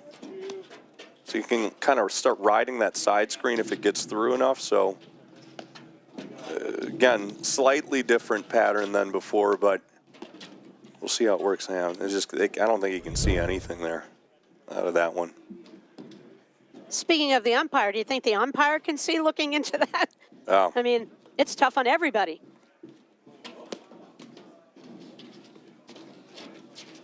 Oh, he was trying to outdo the other. You can't outdo that other shot. It was too good. And again, I'm not sure if Baxter's just a little too comfortable with the moment, and I don't think he feels like Tom and Ronnie can hurt them, but you also just have to be careful, because if you get that dip in production and things aren't going, don't want to give him too many free points. But I really do feel like he's comfortable with the flow of the match enough to do that, because he has been quite measured for the majority of the match, and I think playing a very solid brand of paddle for the type of game he has. He's obviously got the talent to hit any shot at any time, and just playing pretty smart overall.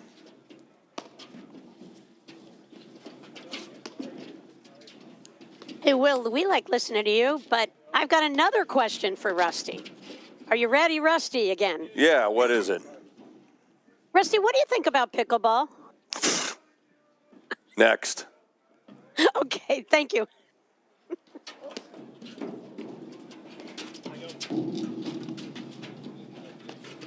Hey, you didn't want to entertain that one at all. No. I mean, Rusty he keeps it simple. Yeah. He calls it like it is. That's what I love. I love hearing from Rusty. You know, it's interesting because, you know, obviously all the country clubs around our area have been putting in pickleball courts. It hasn't really siphoned off many paddle players just because paddle's such a great winter sport. But it has kind of rejiggered the tennis playing membership at a lot of clubs. So I absolutely agree with that. that was another good roller that ended up locking on that side screen. I want to see those see Ronnie continue to use that. So we won't be seeing any instructional videos in the future on pickleball from Rusty Seams. You know, I'll have to ask him.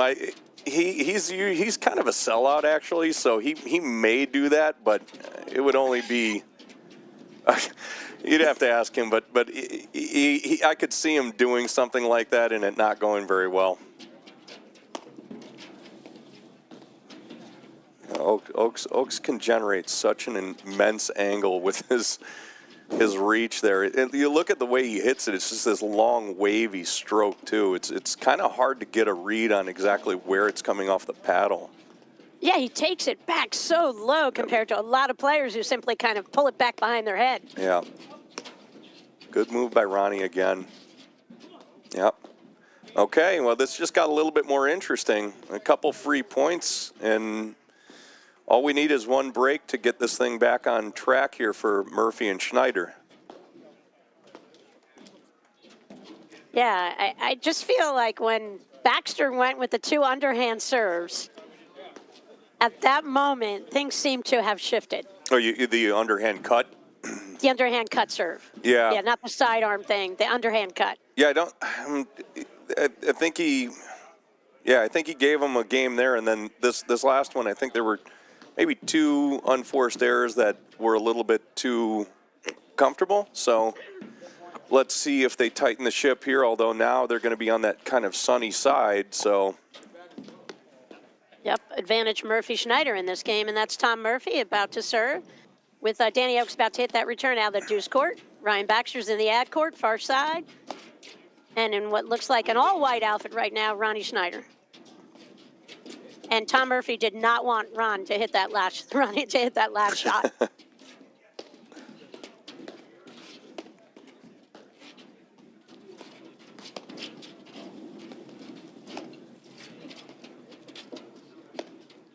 Schneider with that Carolina blue hat on, representing.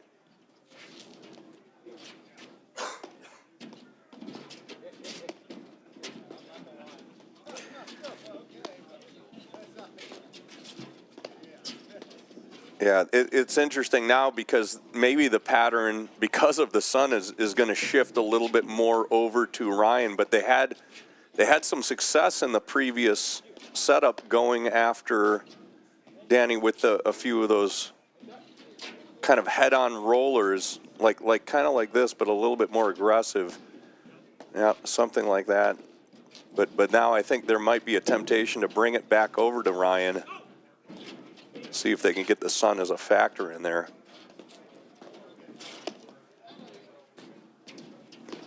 And well, just for those listening, one disclaimer.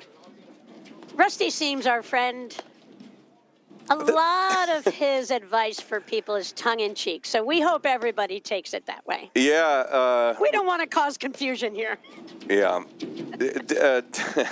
Rusty was bred out of a kind of satirical platform for poking fun at, these kind of outdated classical instructional videos in tennis mostly, but we also found some fun ones in the archives of the paddle scene. There wasn't really a whole lot of content for, anything outside of just instruction on paddle, so we decided to give it a shot, and I don't know why people like it. Yeah, Ryan's out of there on that one. You just cannot see. No, Rusty filled a void in the world out there of instructional videos, and like I said, go to YouTube and find Platform Tennis Files, and when you need some entertainment, you'll find it there. Yeah, but please don't try it at home. Yeah, please do not. All right, so Baxter Oaks up 4-3. That's the one. Second set. You see how Danny had to just play that kind of from behind him. The extra angle there from Murphy I don't think, help them as much. So I like it when Ronnie gets drawn just a little bit to his right. Baxter's getting a little bit itchy here. Mm-hmm. So,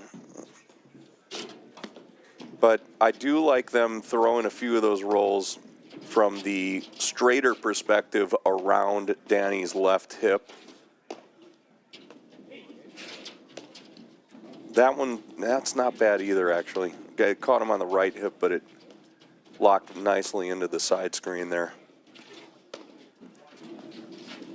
But you can just see Oaks is so locked in, and he's just not going to miss. Yeah. He's been extremely stable.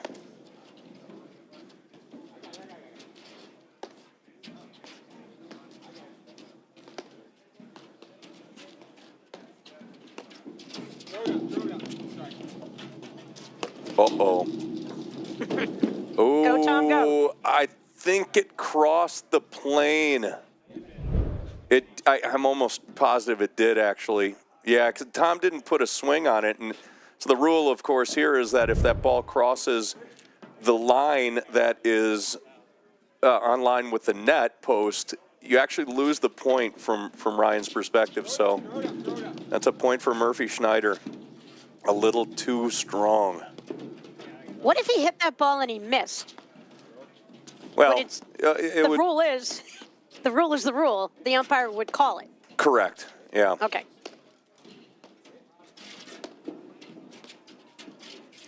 No matter what the umpire's wearing.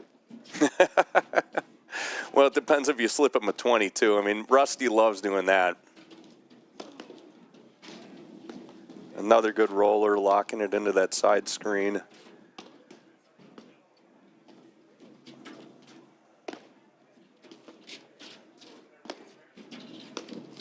They must feel like the sun isn't enough of a factor to bring it over to Ryan. That's a great measured drive there, too. Catching them a little off the net again. Yeah, I think they're missing an opportunity right here at this critical point to not go a little bit more in Baxter and looking into the sun, hey, even with his right. forehand here. Because Danny is locked and loaded, and that's two forehands where he's hit a winner that was created by the overhead hit by either Murphy or Schneider. You know, that's the danger from that right position of the court, swinging the shot all the way across two zones. It's going to leave a little something open if the other team recognizes it. Watch out. Ooh, nice blitz by Ryan. Although he may be regretting his decision right now. Exactly. But he does have a baseball cap on. Oh, so if here, he can let look that at ball... that. Are you kidding me? That. You gotta be kidding me. And he's hit two of the most ridiculous. To do it, I can't even describe to you how strong you need to be to do that from your shoulder level. And of course, he gets the net on top of it. The net actually took spin off of it. That thing would have come back over the net. Oh, my goodness. Wow.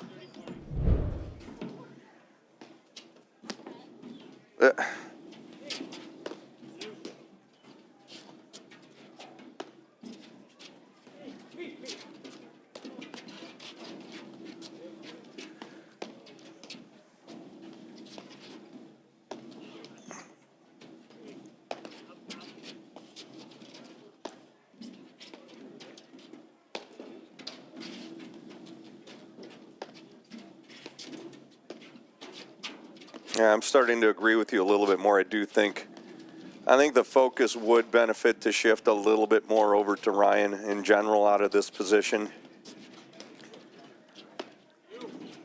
I think they like a little bit of the security of going at Oaks here.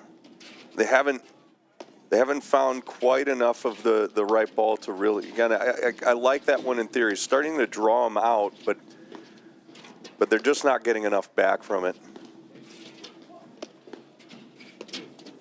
Like if Oaks were giving them weaker lobs out of that, or missing one once in a while, I could see it. But lobs have been pretty strong out of there.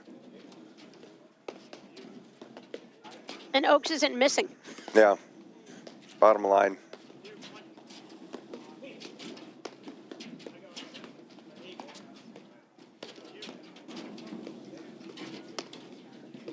He also hasn't, I think, taken the bait on any of those as drives. Like Ronnie's drawing him out on some of those just enough to, make an argument to drive it.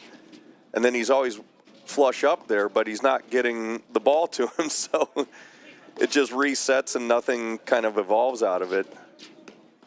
I almost maybe want to do that harder and see if you can bait him into that. But then you're in a tough spot as the net player, hoping that you don't get pasted.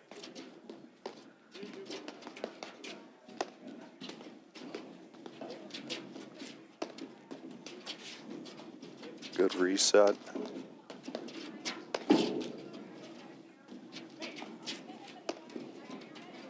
Baxter's so far out, I feel like Schneider could take a shot and just go right, a la Mark Parsons, go right at the nick.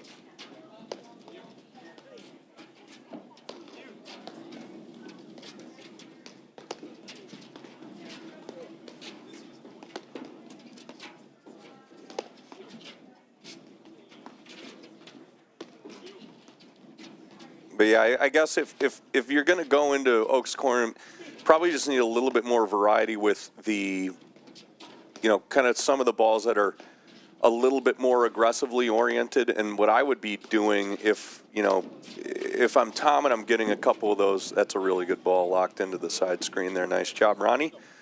That's all he has to do, Will. Yeah, just hit nicks. Well, that's another one of Rusty's tips is like all you have to do is hit the seam. That's right. Oh, I thought he was going for the kill shot there. Kind of cocked it like he was about to. Yeah, you can't see anything out of it. I don't know why they're bringing that ball into the ad side. There you go. There you go. That's what I was thinking. Throw it over that deuce court because they could see the ball coming from that corner so much better. But you don't want to mess with Murphy. Yeah, I mean, I think this is they're just kind of waiting to not be able to see one of these.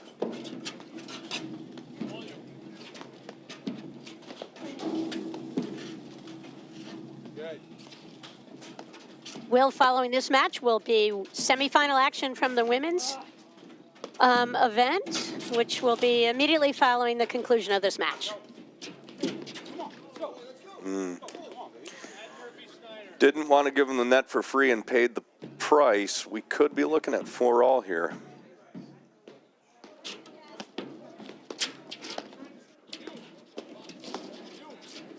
We could be looking at 3 sets, Will. See, this is taking on a different feel now. All of a sudden. It really is. I hate to say this because I'm starting to see Ryan just getting just a little bit more aggressive. They've taken him out of play enough to keep him in a container, but I would be going a little bit more at him. That's one of the first lob errors I've seen Dan hit this match. So here we are, 4-all.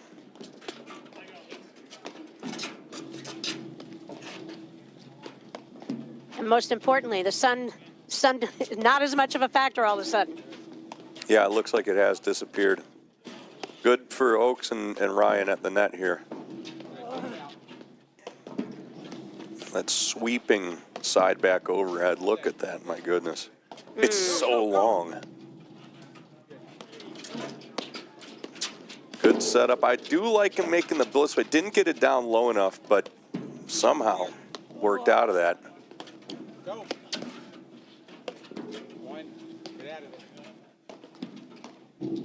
Great shot of Ronnie Schneider there with this Carolina blue cap on.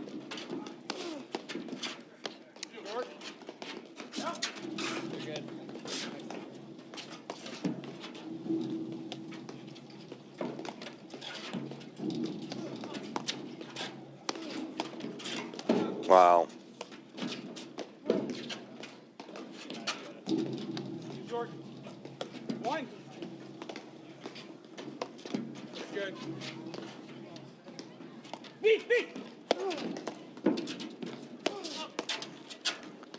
A couple of high quality forehand drives there from Ronnie. Defended well. I do like that as they're kind of look. Yeah, I like him looking for those through the middle. And I like him wanting the ball. And Tom finally got his hands on one and able to force the error there.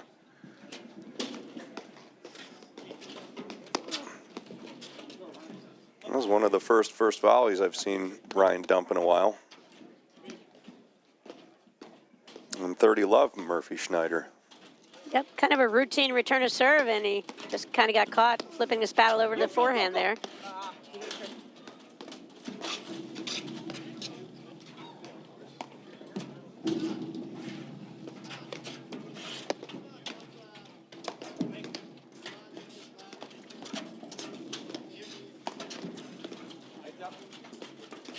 Oh, there's a great kill, and it was played below. What a get from Tom. Oh my God, that was awesome anticipation and touch from Murphy. It really was. He was moving forward the second he saw Ryan's face open up.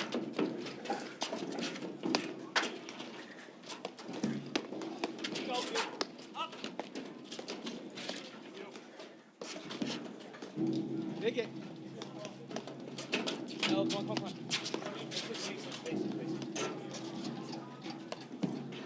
And again, Ryan and Danny content with the positions at the net, which...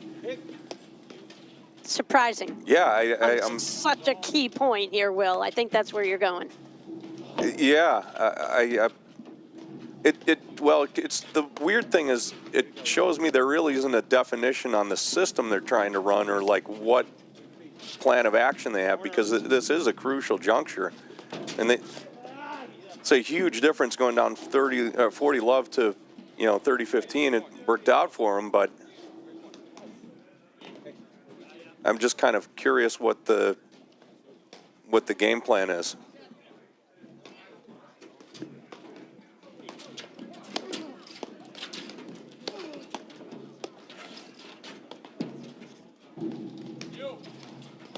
Yeah, I really like Ryan getting his hands on that ball.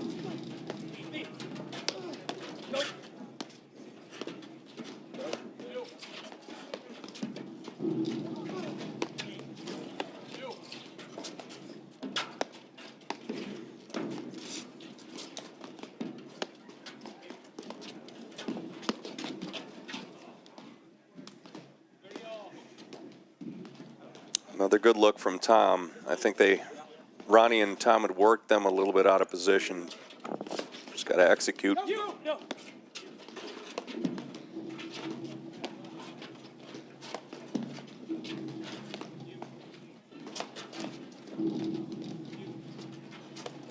Again, no switch. Yeah.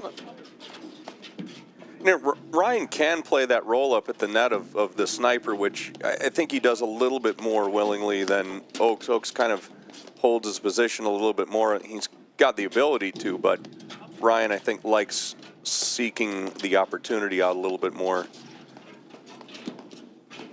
The problem is it's harder generally when Danny's hitting a lot of these down-ups for these guys to... It looks like produce the offense of it. Ryan's kind of shaking it up when he's hitting his overheads, which, for better or worse, creates a little bit more chaos. Mm-hmm.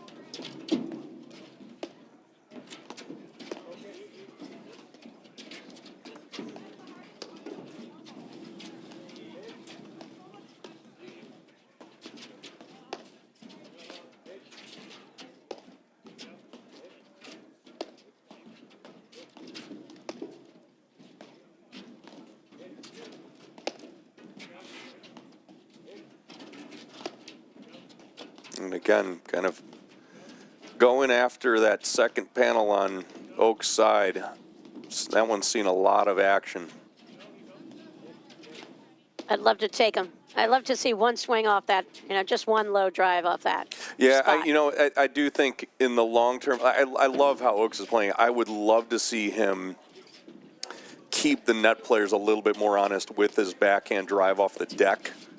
He certainly has the ability to produce that, but I think he just looks at the risk reward as being kind of low, and I can't blame him in a matchup with a partner like Ryan, who's got, you know, all sorts of offensive tools that you probably ought to be the one dictating more of the aggressive play. But long term, that's something I'd love to see him kind of step up and produce. It also, you know, he can hit a good enough quality ball where it wouldn't pull Ryan so far out of position, or whoever he's playing with, to float onto his side of the court and then, you know, potentially lose ground in a point.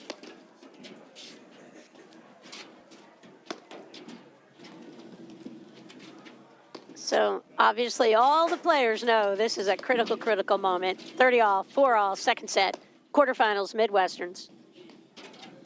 Yeah, this point's been going on for minutes. Everyone, no one's willing to miss. There's not a lot of risk in the shots they're playing right now.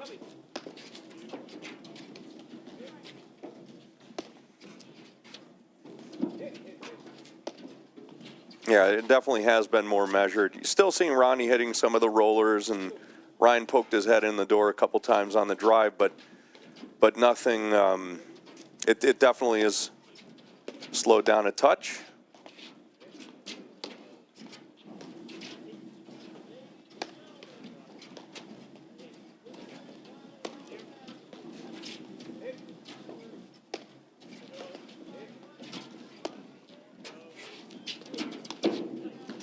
Great move. Excellent dig. But I love the close from Schneider, you know, knowing Baxter's going to bring the drive and get, you know, Schneider got on top of the net. He's doing that much more so than he did earlier in the match. Yeah, a rare misplay from Ryan on the screen there. That one's a little costly, too.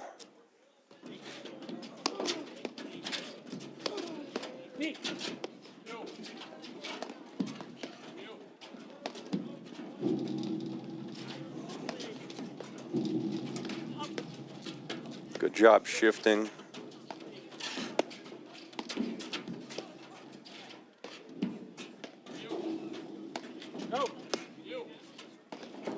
That sun's creeping back. I was just going to say that cloud cover that gave some relief is... Oh, look at this. Oh, he pays the price. It was not quite clean enough. Well, Murphy Schneider back in this. Wow. Love how he took that shot right behind him, behind Baxter after he hit that shot. We got a match. I'm telling you, from 3-1, total change in the second set. I still say it goes to that moment where Baxter kind of messed around with a different serve. Yeah, I think they were up, I want to say 4-2 at that point, and it really has kind of just been downhill from there for them. Not in a good way, but the patterns to me haven't changed enormously. It really is a little bit more execution and just kind of, yeah, a couple of those free points, which I think that one just got the tip of Tom's paddle there. It's always the tough part about playing aggressively at the net, is hard to lay off some of those out balls. But yeah, I think Ryan probably just has to lock in just a touch more here to get this back on track this set, but then you maybe miss out on plays like that, which are awesome. Right.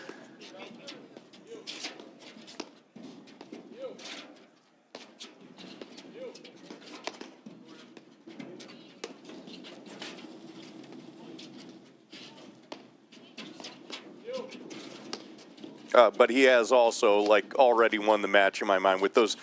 He's two of the best cutters I think I've ever seen. That backhand one was something real special.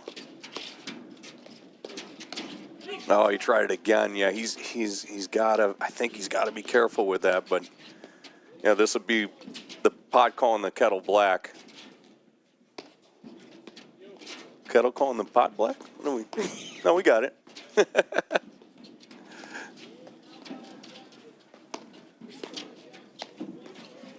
That's an interesting move from Ronnie. I've seen it a couple times where he's jumped it on the backhand rather than moving all the way around the forehand. Obviously, almost got the behind the back off the side back screen there. That was pretty slick looking. That was a great shot from Baxter. Kind of held that shot for just a half second. Murphy made the move. Baxter saw it and just hit slightly behind him. Couldn't come up with the shot. Yeah, good move from Murphy there to pick that one off. That's what he's known for. You go. There's a little drive out of Danny. Mm-hmm. Whoa, what happened there? Looked like it maybe took a weird bounce, clipped Baxter. Good job tracking it through the sun there on that return by Ryan. I almost get the feeling that if Ronnie and Tom brought this one, like slowed it down and let, you just saw what Ryan is willing to go and do right now, that it might benefit them, because he's really starting to play more aggressive than he has through most of the match, and I think that he's coming off just on the wrong side of it. Not by a lot, you know, probably also hard to decipher in the moment, but he's getting dragged out of position by some of the more aggressive moves he's making. He's got to watch that.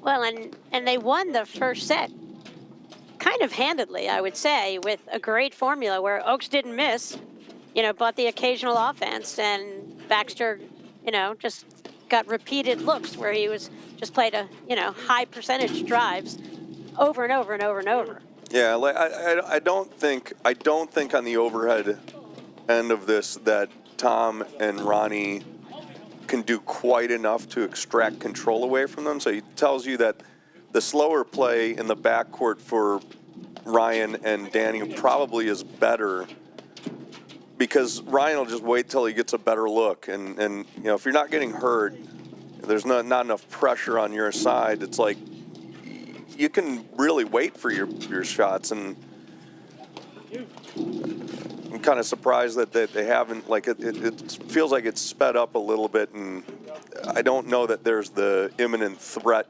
to command that.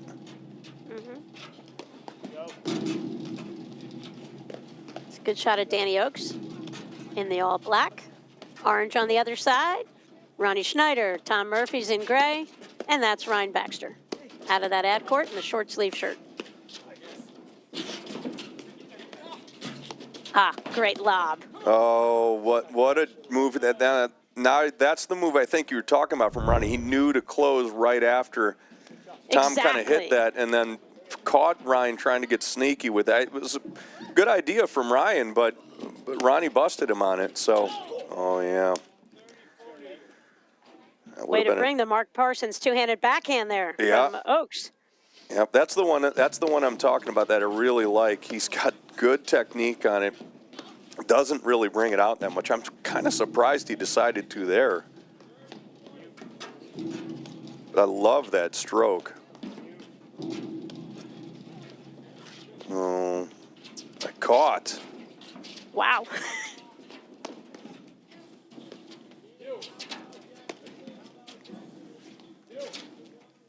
Yeah, Schneider looks like he's looking right into the sun again. It's a little bit of a tough spot right now.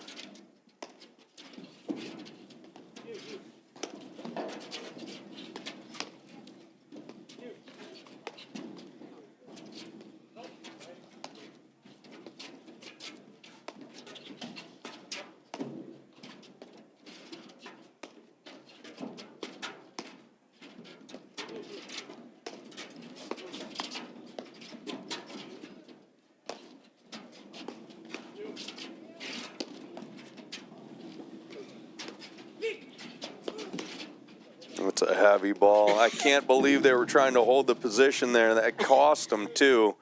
I would have been out of there and probably out of the cage. You would have been back on the highway. I would have to be back home in Illinois. You know, that's a great point. They were dead. We could just you could just see that they were dead, but they tried to hold it. Not a whole lot of reason to stick around there. Although I say that, I don't know what it's like to have hands like Ryan. I mean, I got stone hands.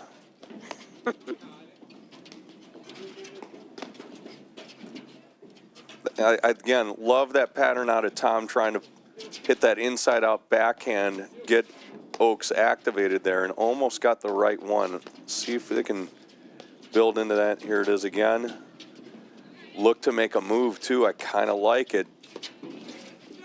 Yeah, I got a little, that was just a good enough reset, and Oaks was closing in behind it, so I don't even know if he made that, if it would have been great for him, for Tom. But it's a good pattern to build off of, just needs a little bit more execution, push him off the net, and then drive the right one.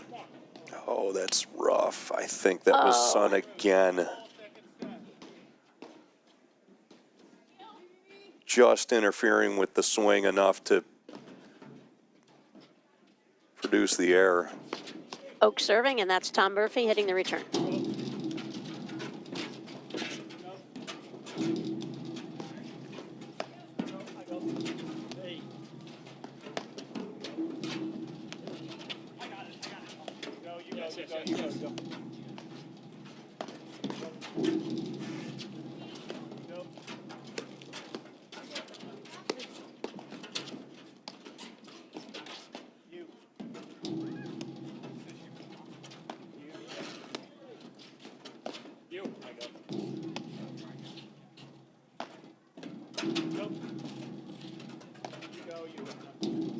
You can just see how far Murphy and Schneider play off the net on a lot of these points.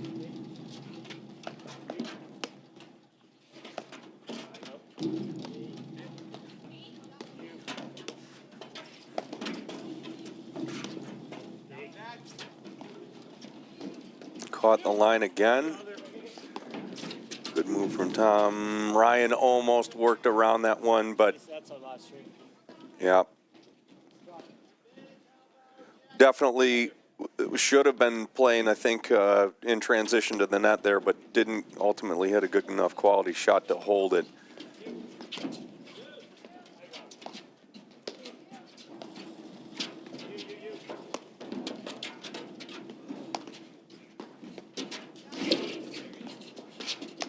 Ooh, little one-hander from Tom Murphy.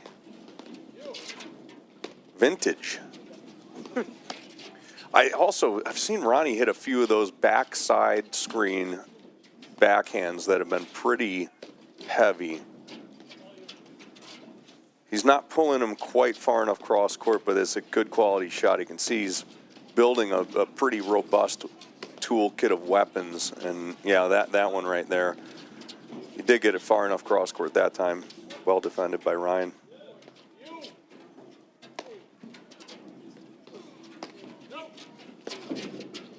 Oh, that's dirty.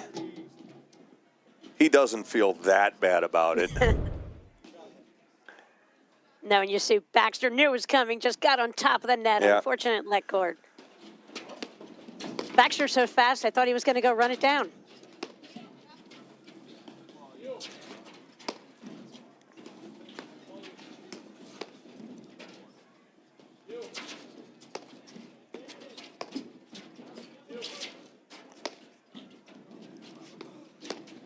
Another good drive. That one only off the back wire fading away from him. That's a tough thing to do. Oh, it looked like he was lining up for the backhand cutter again. You know we want to see it, Ryan. Another great drive. He's found about 7 or 8 of those drives now, and I'm definitely keeping an eye on that because I think I'd seen him hit 1 or 2 of them in the first set and a half, and now I've seen him on multiple occasions take that heavy backside drive and get it through cross court. It's a really nasty little weapon if he's not just able to reset and doesn't have to run around to try to get his hands on one of those jump out or jump to the side screen forehand drives. Kind of changes the dynamics of that ad side. I don't think I'm hitting Schneider any more balls that could possibly be backside two-handed backhand opportunities for him now. It's definitely interesting because I think now at the net, you know, Oaks and Ryan have to figure out some way of, you know, activating Tom a little bit more, and they have to be careful because he's got a really heavy forehand himself, and the middle of the court that they try to access his backhand on, Ronnie's doing a good job of intercepting quite a bit. It's a great move by Tom. I'm again surprised we haven't seen more of that this match, but really good play there. Right, and I think Will, in transition there, like in that moment, Baxter just had to throw up a lob. You can against a player like Murphy, who loves, has great hands and loves being on top of that net. You don't even want to give him that opportunity to play that ball. Right. And Ryan's he can definitely wait for a better look than that. Something that's going to pull him just a little bit more up into the court.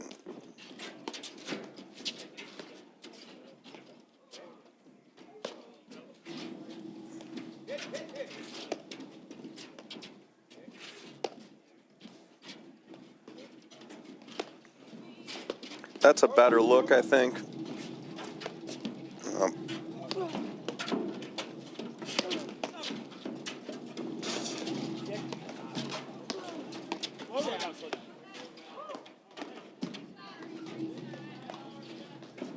Oh, here it is, and he got it. Absolutely flawless.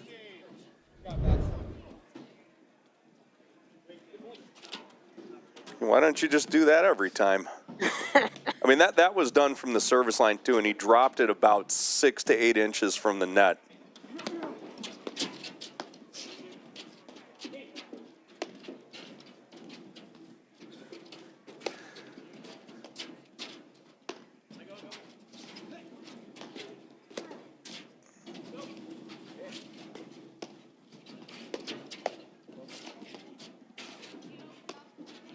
I would like to see this just develop out a little bit more and get back to slightly longer points in the backcourt for Ryan and Danny. Ryan has been very quick to jump on those middle balls. Again, good idea. I think they can wait for slightly better looks. And I think Baxter could look to hit that shot, Will. Like, go up the middle, use the middle on that shot on the first ball, and then work off of that. Yeah, I think now he's got Schneider closing. Yeah, kind of like this, here. right? Exactly. Yeah, I think that first one was again a kind of deeper take, but it was a quality ball, and he could go back to back with his drive there. That's what he's been pretty successful with for most of the match. Oh, a little seam there, unlucky.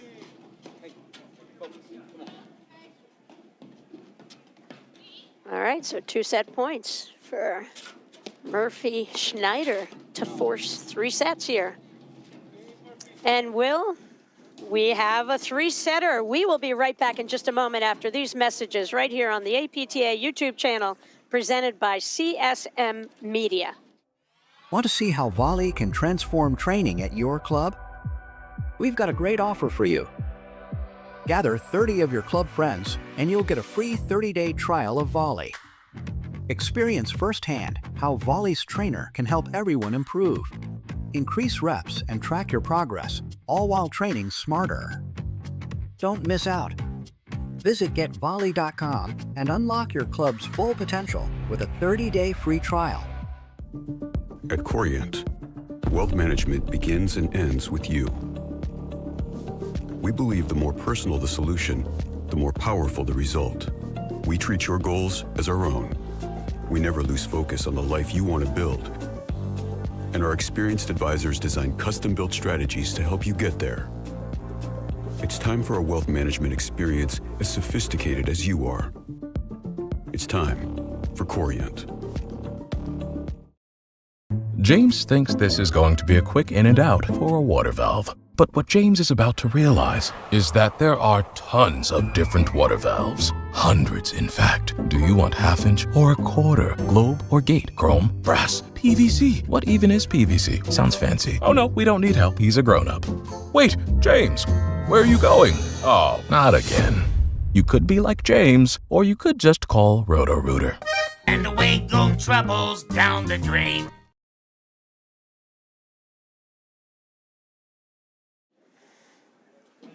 Welcome back to the APTA Tour. We are live at the Midwesterns in Cincinnati, Ohio. I'm Patty Hogan along with Will Colmar calling quarterfinal men's action, where we just saw Tom Murphy and Ronnie Schneider even things up here, winning that second set 7-5.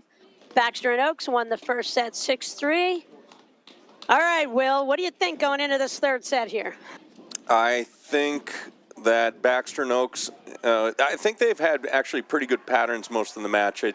Somewhere in the middle of that second set, got a little bit itchy, started playing a slightly more risk-tolerant version of paddling. I mean, you saw Ryan go with a couple of those underhand cut serves. I think this is where, if you're really looking at beating a good team in the quarterfinals, you have to lock down, negotiate some of the aggressive stuff with the core pillar of paddle of consistency, and it's going to be an interesting thing because I've seen Ryan.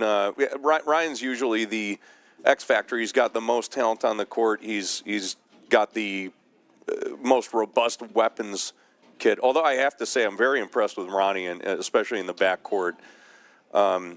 But nobody can kind of shape the ball the same way Ryan does, and you're just going to have to really pick the moments out against these two to do it because they've done a great job, Tom and Ronnie have, of getting their feet underneath them, being very consistent, and making a couple of the right moves themselves. So interesting to see how this plays out. I don't know who to pick here. I couldn't pick one if I'm 50-50 split on this match. It really is.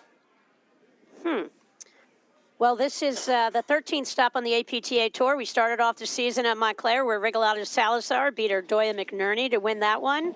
The tour traveled to Medina, where McNerney Morgan got their first win in the season over the third best head of hair on the tour, Ong and Wagner. Fraser and West won Baltimore over Nunez Salazar. Chicago was where Regalado Salazar got their second win of the season. We went to Cleveland, where Rams Wagner won it. Regalado Salazar got the third win at Milton Point, and then Regalado and Salazar won the Aronimink Open for their fourth win of the season. The tour traveled to down where they had the Bourbon Ball, where Fraser West traveled down there for some bourbon and won that event over Baxter Murphy, actually. Humphreys Oasis Koning made their debut this year at Westchester, where they took out our defending national champs Nunez and Powers in the finals. The tour then went to Long Island. Broder Christian came up with their first win of the year, taking out the undefeated team at that point, Regalado and Salazar, giving them their only loss of the season. McNerney and Morgan went to Detroit, won that Grand Prix with a great win over Nunez and Salazar, and then Nunez Powers got another win over Pardo de Andre and Salazar at the Fairfield Open. So that's a lot of paddle. The tour is amazing, Will. There's something every weekend, and it's fun to see these this Midwest representation here in Cincinnati in this match. Yeah, we've definitely over the years had a lot of the top Midwest teams come out to this one pretty consistently. Usually get a couple of the guys from the East Coast. We've got Bentheim, Humphreys. Is that our only East Coast team here? They're one of them. Yeah. Have to look here. I'm pulling up the draw again. We got Kotet. He's from Westchester. Right, Kotet Zerbe. And that might be it from them. Well, Rams is in here playing with Ong, so maybe not. Yeah. All right, so Tom Murphy's changed his shirt. No longer is he in gray. He thought Ronnie Schneider looked so good in orange, he thought he'd change into that matching top. But I think Schneider changed his top. I think he might have just taken his top. You think so? I don't think so for some reason. Depends how close of partners you are. That's right. That's Baxter serving to start the third set. That was Tom Murphy hitting the return. I'm Patty Hogan along with Will Comar bringing you third set action. Far side in all black. Tall, lanky, even though the camera adds at least 5 or 10 pounds according to his brother. That's Danny Oaks. And in the ad court, Ronnie Schneider.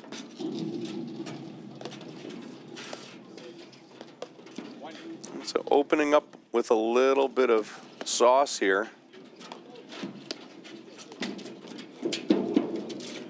Wow, great job holding that on his paddle from Ryan there. That was a good little drop shot, and then you can see him just hold that for just a split second. Gets Ronnie enough off balance to get it past him.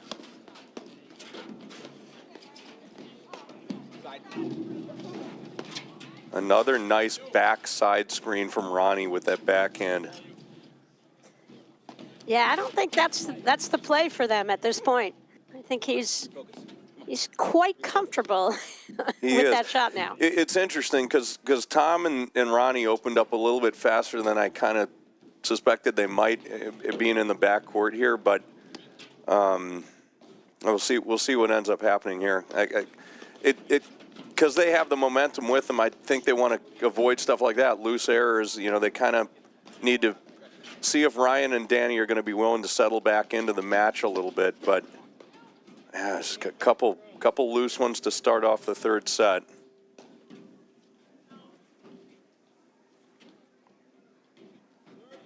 All right, are you making your pick now? I actually... I mean, you don't have to. Why don't you wait till we're like a game from the end? I'll tell you. I think Ryan and Danny probably ought to win this match, but I want to see if they're willing to do what it takes to get these guys when it's gonna get to crunch time, because I think this is going to come again to a little bit more of a head midway through this set, unless these guys get off to a huge lead, which, you know, if they get out to a huge lead, I obviously love Baxter Oaks here, but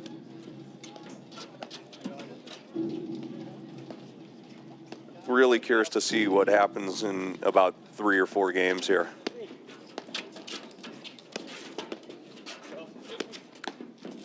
It's a little too ferocious of a pace. He got it back. Great job, Ryan, covering your tracks. But see how far Baxter came over to the middle, yeah. And he's working that far sideline? That's a little scary. Yeah, I think he's got to take that ball up through the middle and just get the volley, and it could keep him in a position where he still has an advantage. Yeah, there's an uncharacteristic error from Danny. I haven't seen him drive any of those, really. He used to do quite a bit of that driving lower than the net. I think that's the first one I've seen him take from lower than the net this match.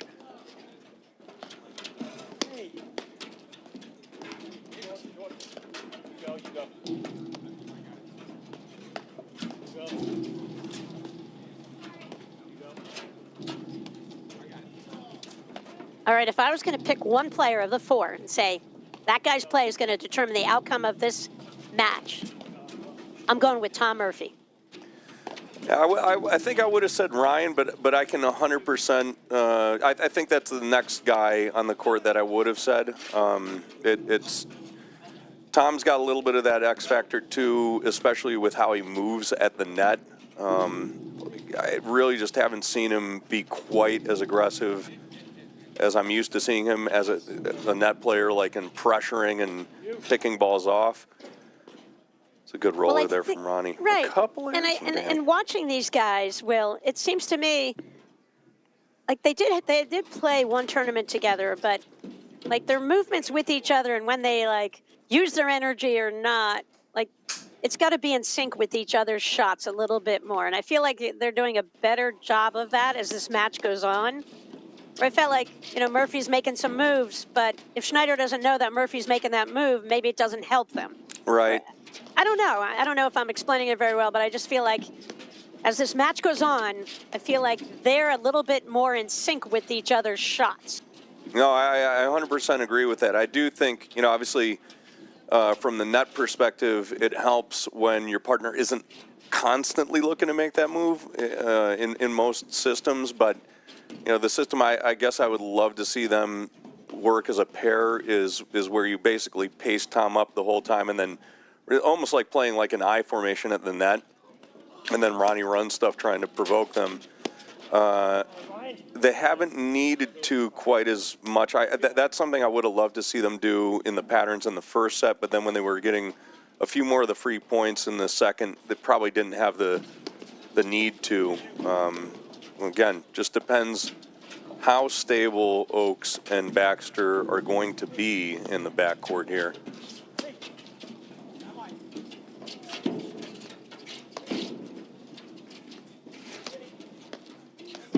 Good job, Ryan. Look at this guy's all over the court.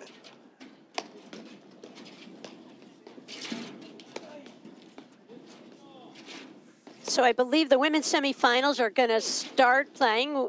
This third set is going to force the tournament director to make some adjustments here. And one of the adjustments will be the women's semis will get going. We won't hold them up, and then we'll join the action in with one of the semifinals of the women's at the conclusion of this match.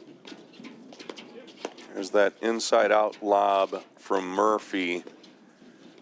Almost had Oakes off enough of his back foot. Oakes doing the smart thing, taking it toward that second panel. That's a great, very slippery hold from Ronnie there. Yeah, Murphy and Ronnie are doing a great job in that backcourt of kind of eliciting the weaker lob response, or overhead response, rather. I think you were describing Oak's style of play before we came on the air, and you talked about his overhead, and it does seem like he takes the ball at a really high contact point, where at times, if he could let that ball drop down, I think he would keep their team in a little better control of the point at times. Yeah, again, that hasn't. He's usually doing enough, although that one's danger. That one is one that I really, now that Ronnie's established his backhand off that backside wire, you really have to be careful. But Oakes has generally been, actually there's another one. Maybe you're onto something here, Patty. Those down-up overheads traditionally get you in a lot of trouble. Danny has been doing a good enough job when he's taking them to pretty much avoid that. I haven't seen them jump it a ton, but that's absolutely something they're going to have to watch out for, because he doesn't really hit a low point of contact overhead at all. Right, I'm just saying, like, that ball was very short. Yeah. Murphy didn't really, take advantage of it that much. But I think you got to be careful with the lack of depth on a shot like that. Right. Yeah, good job by Ronnie getting around that one.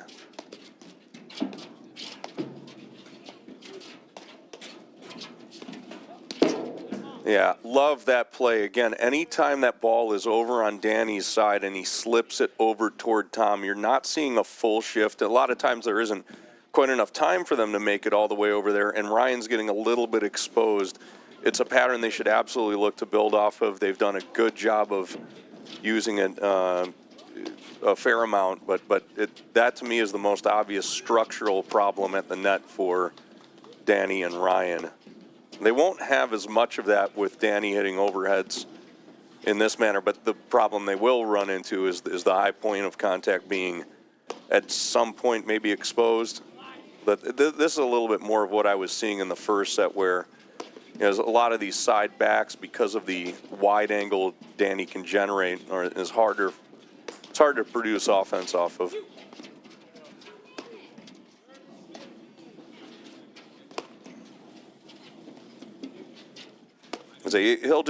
He's usually content just kind of hitting this shot, and keeping it neutral, waiting for something a little bit more, like that to hit a waterfall on. But yeah, that's a hard ball to jump because of the angle. This is where Ronnie might be able to, great job from Danny on letting that one drop that time. Ooh. All right, now we're going to get a different look with Ryan here on the left. I really like the play of Murphy and Schneider from the baseline here. I feel like as this match goes on, they're getting more comfortable, more and more comfortable. And they're moving Ryan and Danny around a little bit more. The lob quality's been better. That was a tricky little overhead. But yeah, you saw quite a bit of road work from Ryan and Danny there, trying to get back into position. Worked out for them that point, but they really had to earn it. Good job from Ryan picking that off.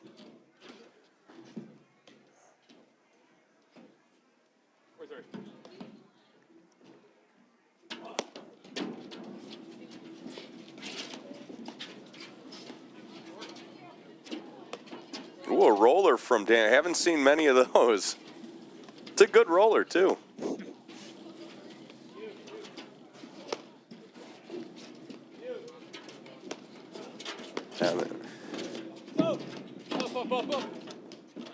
A little bit of a that's too good.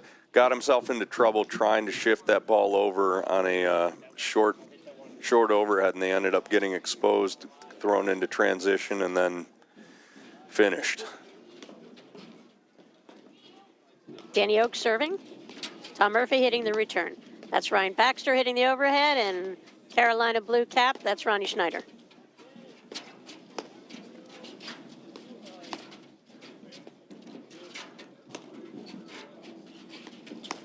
What an adjustment from Murphy on that ball. Great tracking. That hurt my neck.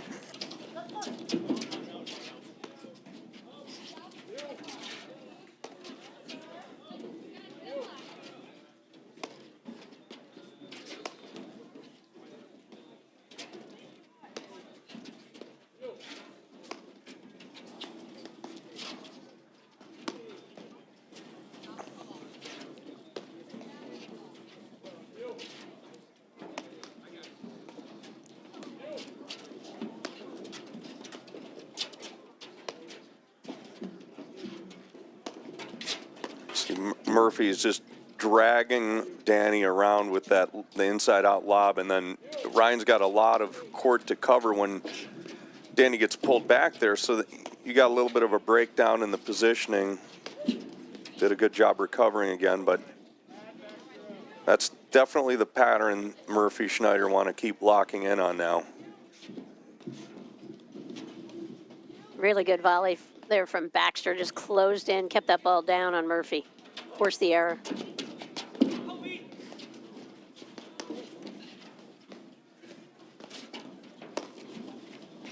Here it comes. Yep.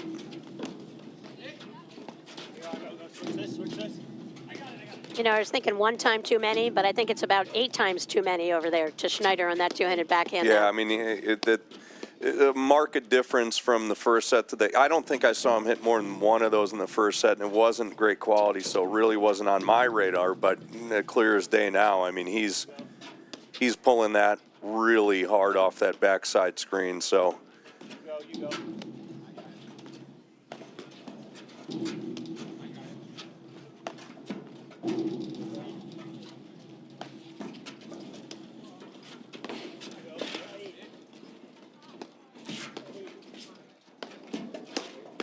Great job. That's another one that I think if they're just patient enough with Danny, that he can find more opportunities to make jumps on balls like that. But he's got to get that ball kind of lobbed inside out cross court, almost like how Tom's doing it to him when Danny's at the net.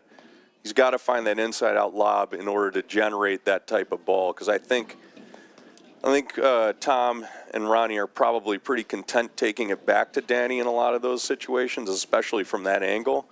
But he could definitely look to take advantage of a few of those. Nice cutoffs.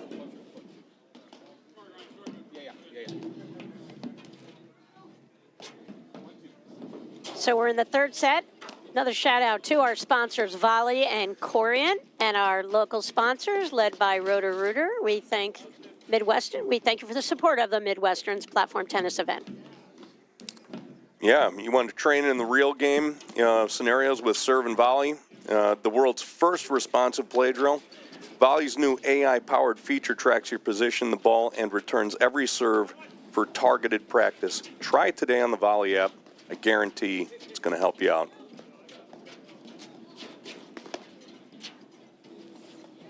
Look at this. Nice dig from Danny there. Uh-oh.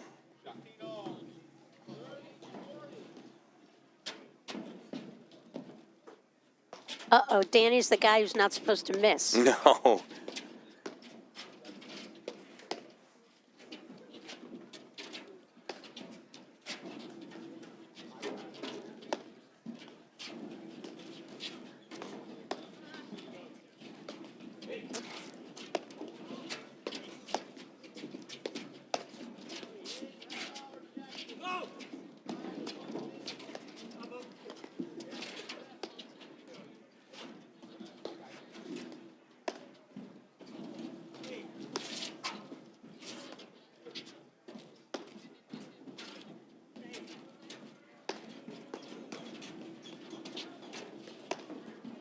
Will, maybe you can send Rusty outside to get some updates on some of the other matches underway.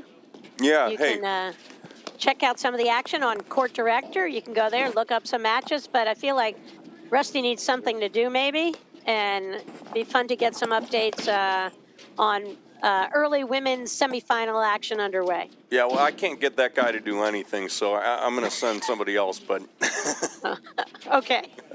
we're gonna pull those up in just a minute for you.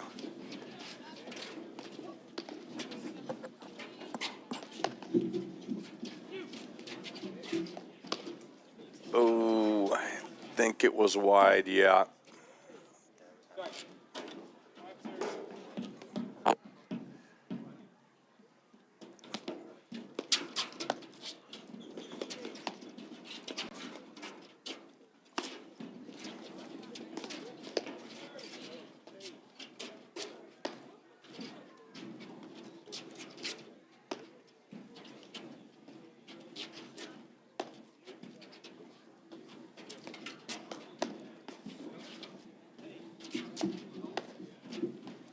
That's the one. That's the one I really want Danny to step up into the court on and try to. Exactly. Yeah. Exactly.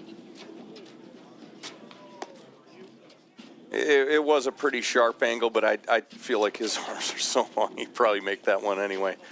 There he was kind of pressuring a little bit. That was good. Can't do it too much. You burn yourself out, but 100% have to be kind of trying to build around a few solid patterns, and that one's got to make up for at least 10% of their offense back there. You can see Baxter's really itching to insert himself in the play from the baseline. I love the overhead from Schneider. Just take a ball over there, get Baxter back over on that side, clear out the middle a little bit. Yeah. And see, I love that from Baxter, just the straight aheader in the middle. Yeah, he taking it back down, because if that ball gets volleyed back, it will be down the line for him, which is nice. Yeah, he can't get hurt as much there. A little too hot. But see how he went one middle, then he went to Ronnie's outside, but now Schneider's onto him, and Schneider's hands are fabulous. So yeah, I just love to see Baxter just stay in there, and because Murphy's generally playing off the net as the player to the right, he can dip those shots there. You're good. You're good. Although, hitting a dipping shot isn't how Baxter thinks about it. It's just a ball only hits 75 miles an hour versus 100. Yeah, it's all relative. Right.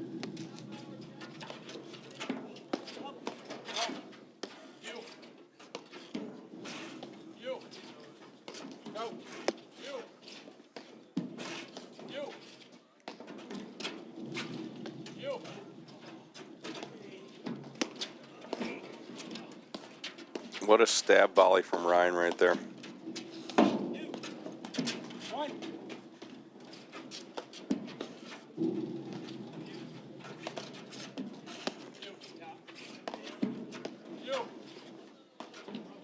Yeah.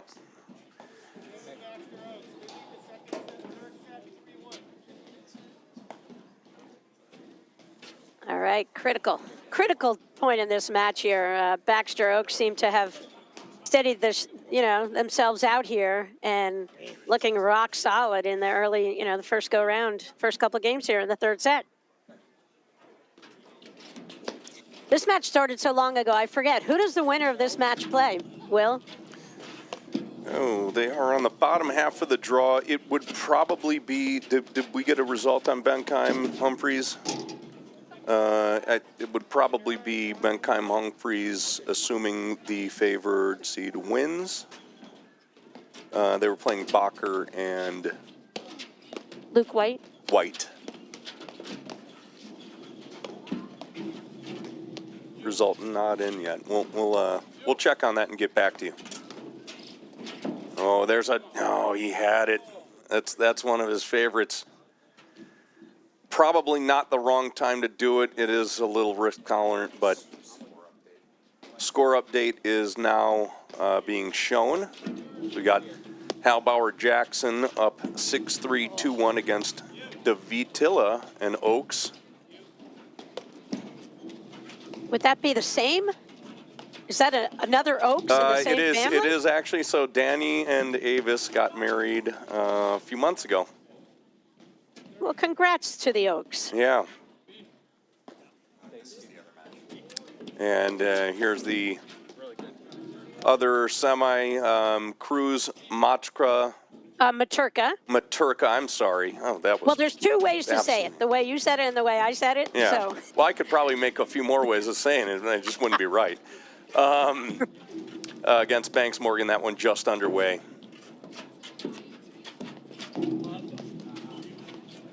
I believe that will be the semifinal that we will show at the conclusion of this match.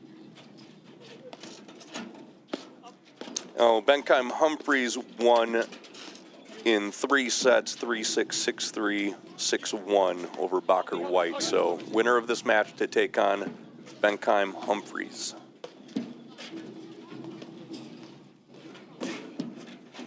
Got this barrage of side, back, down, up overheads from Oaks again. And any word on if Fraser West, our tournament number 1 seed, have they reached the semis yet? Which we all have our money on?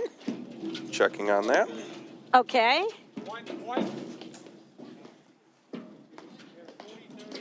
Fraser West win 6-0, 6-3 over Emhart Held. Okay. And then Ong Rams on the other side of that winning 6-1, 7-6 over Ted Zerby. Okay. And we will be playing the semifinals tonight. I believe we have a semifinal match after the women's semifinals. Oh, man, look at that backside. He hasn't missed one of those, and they've all been extremely crisp. A couple lob errors out of Ronnie, though, last couple of games. So I'm not sure if he's getting a little bit stingier with his targets and paying for that, or if it's just a, like lapse of concentration. But a couple, when he's trying to thread that needle between Ryan and Danny down the line, I do like the idea. He should absolutely be trying to squeeze the territory between them and see what he can get back. But a couple long lobs, so maybe just pushing it a little bit too hard right now. And we've got one other mention from our sponsors. Corient is the official wealth sponsor of the APTA 24-25 season. Corient is fee-only wealth manager who puts their clients at the center of everything they do. Learn more at corient.com. All right, it's got to be a must-win game here for Murphy Oaks, Will. Yeah, I think so. I mean, again, like if you give Baxter and anybody too much of a lead, it's really hard because I think he just has the ability, if he's playing free and loose and he's playing well enough to put it away. Like I think this is a must-win game. Oh, there it is. Look at that. That was a confident swing and a giddy up. But yeah, I think if they bring this to 4-2, things get a lot more interesting. 5-1 to me is a little bit too much of a lead to give somebody like Baxter, even if the ability to get a little too free swinging on some of the shots is there. I just think he's going to end up doing enough damage to close it out, even if it's 7-5. But I wouldn't want to give them a 5-1 lead. And I don't think the way these guys match up, that's going to. It would be a very long road back for Murphy Schneider. Yep, and I thought Murphy's play would be the key to this third set. You said Baxter's, and you're right. Baxter's played a really clean third set here so far. Yeah, pretty error-free and a little bit more dialed back. Game plan hasn't changed a ton, but just a little bit steadier. He's always got to. I mean, I play a little bit of that kind of brand of offensive paddle myself. Not nearly as dexterous, talented, but there's a fine line. Like you feel like you're doing too little and you're not getting anywhere, and it's almost not worth doing at all. But then you're not using any of your good tools. So I think he's found a good sweet spot right now, and I think, dialed into a good spot here. Now, and again, you can see that ball climbing. That he gets so much topspin on that. I do like that idea from Tom, but execution's just not quite there. I feel like these guys are. Oh, that's. Uh-oh. Oh, he's down. He's up. I was going to say a little flat on his feet, but maybe he's just not on his feet at all. I'm glad Rusty Seams was not here for that. That's a really good roller. Stayed so low on that back wire. And Baxter almost came up with it. With this camera angle, you've gotten to see some tremendous screenplay. Those really difficult low spinning balls. Yeah, he almost pulled the trigger on the cutter there. Smart decision to hold off and prod. It wasn't a bad position to look for it. So watch out for that backside on Ronnie again.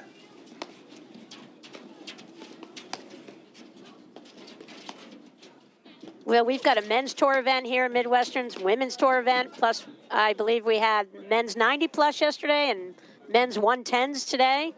A lot of action for everyone in the game, all ability levels. Come to these tournaments, and there's something for everyone. Yeah, those are fun events. I'm still waiting for somebody in like the, that would qualify. And I'm not very far off. I think I just need another I'm 40. I need a 50-year-old to get in the 90s. So, Jay Woldenberg keeps barking at me about that. I probably should do one with him, huh? No, I think you should. I mean, would you ever consider? Well, Rusty's probably is Rusty a year or two younger than you? No. Yeah. So. Rusty's got great skin. He's actually like 50. Oh, okay. So that almost gets you. Oh, you're right there for the 90 plus. Yeah. Wouldn't that be something?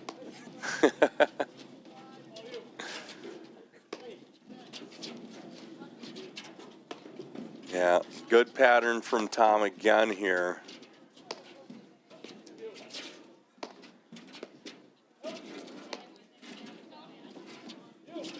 Good job holding that just a little longer from Tom. He's doing a great job on that backhand of just keeping his paddle steady enough to make it look like he's lobbing or driving and drawing these guys out of position.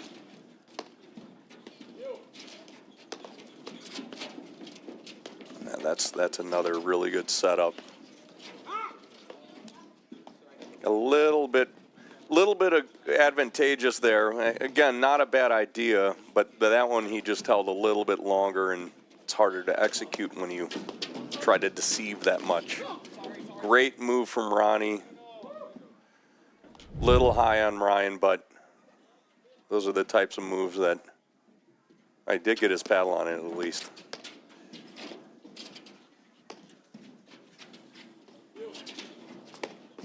If I'm Baxter right here, I'd test Murphy a tiny bit. He looked like he was running out of a little gas there toward the end of that other point. Kind of a super flat-footed shot for him on an earlier miss in this game. I might move him a little bit and just see what he has to offer now. Yeah, definitely worth throwing a couple rollers there and seeing what you get back. Ronnie has really found a pretty good sweep. I'm surprised he missed that previous drive, but like all of these have been super crisp, and he looks dialed in and kind of fresh. I mean, he's got to be pretty young, right? He's so much younger than both of us. Good. Oh, little fadeaway drive there. Ryan's got the driving gloves on now. But, Will, I just think, like, you get to moments in matches, and Murphy had that miss. Like I said, I would test him. I watch my opponents, and you watch them, and if you get someone and they're starting to feel it, it's the end of a long day, third match for these guys. If they give you an error, you might get another one from them. Oh, 100%. Yeah, I didn't hate that take from Ryan either. I hope he doesn't let that get to him, because that one did look pretty well set up. But big moment right here. I mean, there's that backside again and tasseled by Schneider, but great job covering it up from Ryan at the net there. Yeah, and see, Murphy made the move, and it's almost like these guys, their hand's so good that Murphy doesn't even have to make that move. I know that, he lives on that move. Yeah. But Schneider's two-handed backhand is beautiful, and I think just let those guys take a volley, Oh, no. without making that move forward where you're going to be in trouble. So back-to-back potentially. faults from Oaks there. Very uncharacteristic. I don't see him fault almost ever. Not sure How many times do you see him in the third set of the quarterfinals of a APTA Tour event? Yeah, it's true. He's pretty new in terms of tournament experience. So, not to say he hasn't played any, but he's really only in his third year, I think, of playing, and probably hasn't.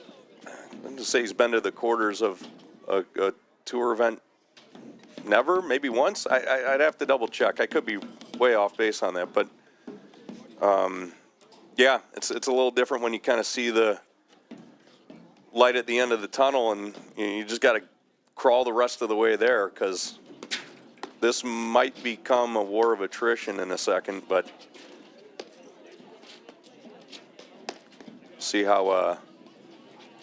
we'll see how much Ronnie and Tom push them, because there is an endurance factor on the table here too.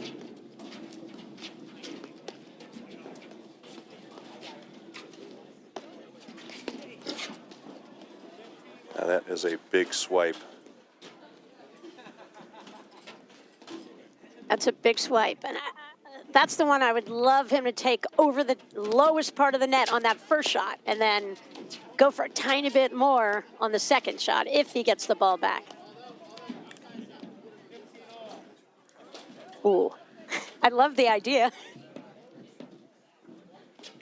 Yeah, he's used that dropper a few times semi-effectively. It hasn't really gotten these guys way out of position, but it's a good thing to throw them once in a while to see if you can keep them on their toes, think about their vertical positioning in the backcourt. Yeah, that was a phenomenal get from Schneider right there. Yep. Murphy couldn't come up with that last one. I do feel like Murphy's feeling it a little bit here. The legs are getting a little heavy. And Schneider, he looks totally like a spring chicken out here. I think I'd go after Murphy right now.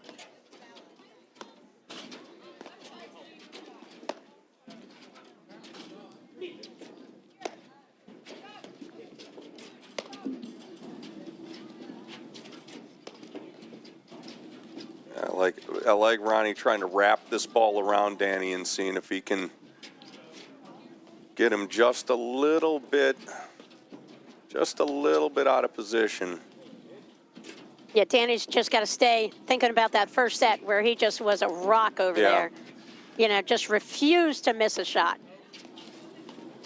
That's the one to wait for. Great job. And it was a good move by Ryan. It felt like he was almost ahead of it. Like he knew where he wanted to go, and he just got on top of that ball. He was there too soon. Yeah. Nice drive there.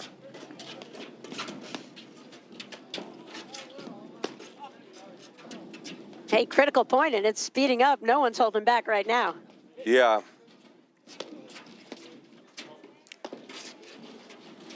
I was going to say it would have benefited Ryan. They didn't decide to hold the net. I'm a little curious. I don't know that they necessarily need to be at the net, but that's actually a good question about, at this juncture of the match, where do they want to actually be? Because I think if Ryan... They want to be in the paddle hut drinking a beer, I think. I think, they're producing a little bit more offense, with Ryan in the back. Nothing that they've done at the net, aside from a couple of the kill shots that Ryan's hit, really, bothering these guys. It's kind of like you're waiting to just, for Ronnie to go ahead and blast a ball at you. So it's a little bit of that parallel with Oaks and Ryan in the backcourt.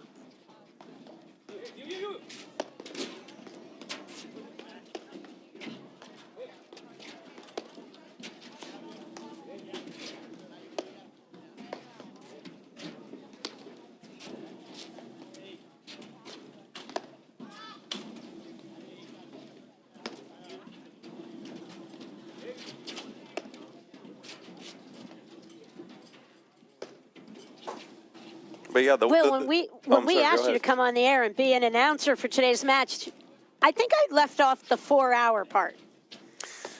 I'm very aware of that. Like, I've had my share of extremely long matches. I mean, it's part of the game now. Nobody wants to miss. I mean, even in this match, which I would say is actually, not the most subdued match. Like, you get a good amount of rollers, you get a good amount of like opportunity seeking, and it's just how do you kill a point? How do you end the point? I mean, short of doing what Ryan was doing with a couple of those cutters, you have to go through these patterns 15, 20 times. So, I mean, that's a big point right there. And 5-3 for Baxter Oaks. Huge forehand from Oaks there.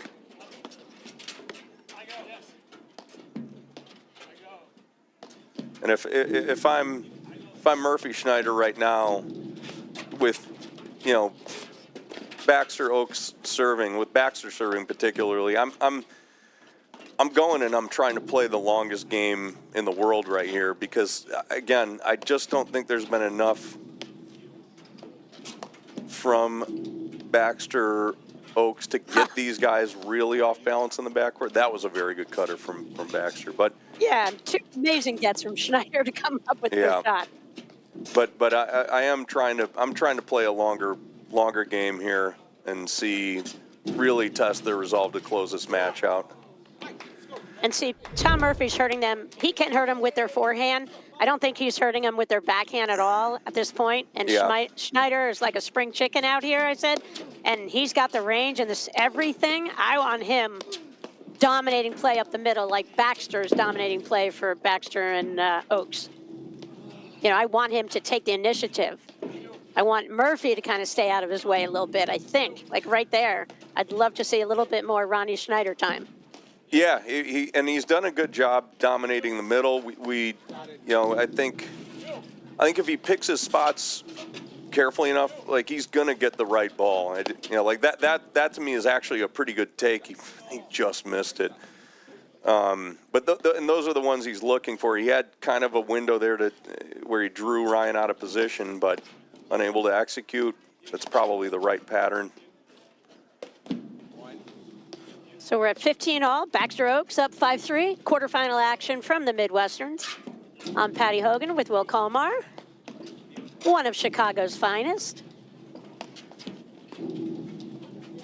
And Will, we're psyched. We're going to be hearing that voice for radio.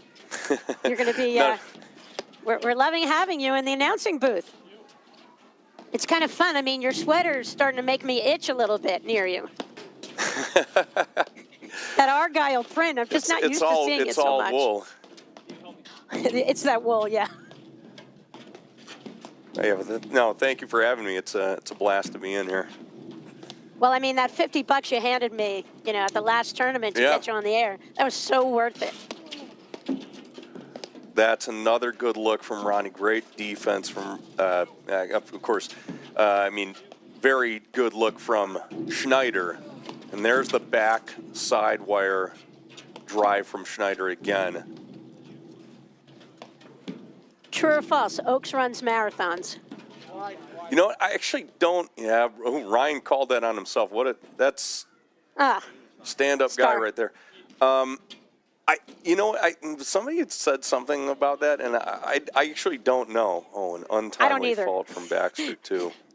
Someone in the chat mentioned it. Oh, okay.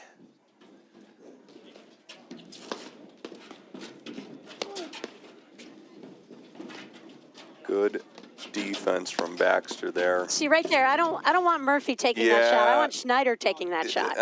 He moved all the way around that to the middle of the court, drove it cross court, exposed his corner, and Ryan was there with the cleanup volley. I think that one just caught the line. Just the outside of it. Exactly what Rusty Steems would have advised. Aim for the line. That's right. At all times. You miss 100% of the shots that you don't take. Smart little reset middle, and it actually gets the Wow, to close the game out, 5-4 Baxter Oaks. This one might go the distance. Hey, and right there, Schneider's overhead. You know, I was thinking about that, and you know, I've seen so many matches this season with Salazar, and how much Salazar Regalado will reset to the middle and just dump the ball down the middle. I'm thinking, you know, these guys don't use that shot that much, and all of a sudden Schneider just pulls it out, and you know, it was kind of an unexpected winner at 4 miles an hour. Little score update. Banks Morgan up 3-2 on Cruz. Oh, help me with this again. Okay, Maturka, Maria Maturka from Cincinnati. Yeah. Born and raised in Cincinnati. Which we will be showing at the conclusion of this match on our screen. Yeah, we'll have a quick break, and we'll get the umpire. The umpires will change chairs. Players will come on the court, and we'll bring you the action following the completion of this. Schneider serving. Now you saw a deliberate cross right there to get Ronnie on the left, to get Schneider, that is, on the left. You got Murphy on the right. Maybe he's going to look to do a little bit of sniping. It could be an endurance thing. I think you might be right.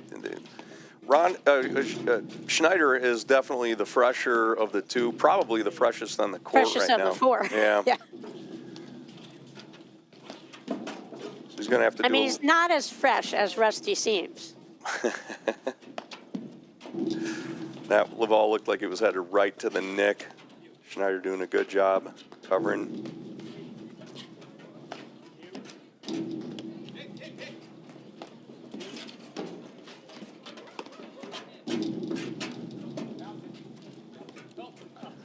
I want to see job Oaks from kind of lift up Yep. his feet here a little bit. I feel like he's getting a little flat-footed, and he's got to keep it going because that's what made him so unbelievably consistent in those first two sets.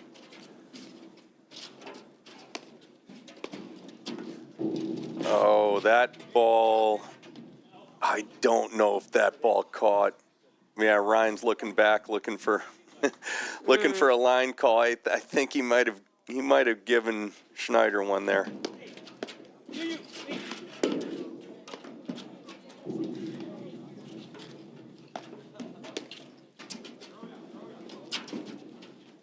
Great shot up the line, and Schneider, no big deal, runs it down, throws up the lob. And we repeat.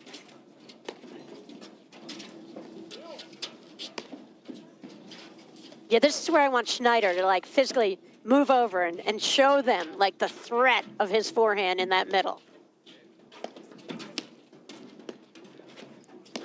Oaks getting a little bit more aggressive too. Oh, good drop shot. Baxter almost covering that. Great drop shot from Schneider there. Set up with a really good poach. I'm loving Schneider's play in the third set.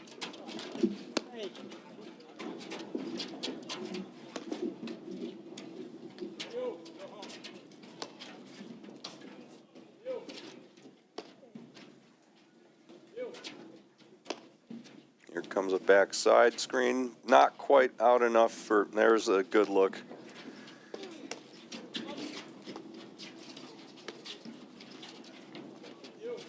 I love how Oaks on top of the net just set his paddle face. You could see it and just kept it still and waited for the ball to hit. No issue with that volley. Yeah, one thing I would like him to do as he's kind of droning around is to just keep his hands a little higher. Little higher, yep. Yeah. He's got his paddle, but you can see it below the level of the net. Yeah.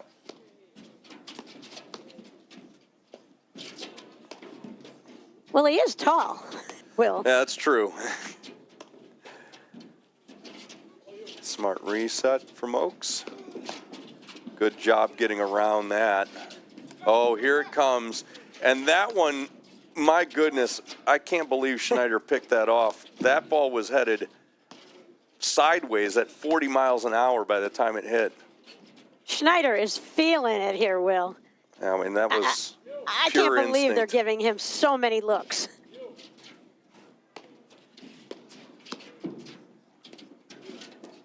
A great way to hold that backhand from Schneider, too. He really is playing extremely measured and dialed in paddle right now. It's definitely hot paddle, but he's shaking something off on his leg now, Schneider is. Great ball from Oaks. That is a really nice drive. He hasn't pulled out many of those. That was very effective and at a great time. Was that a leg cord? I don't know if it hit. It might have just skimmed the top. Very low to the net for sure. Another good move. Oaks actually being a little bit more aggressive in these last series of points, and it's kind of been effective. So great move from Murphy.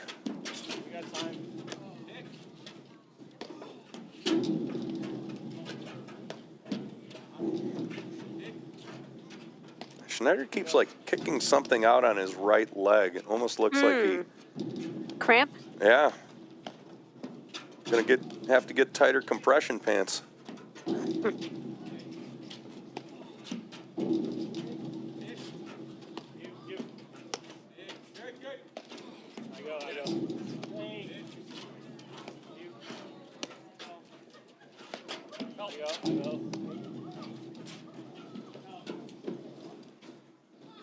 little deep.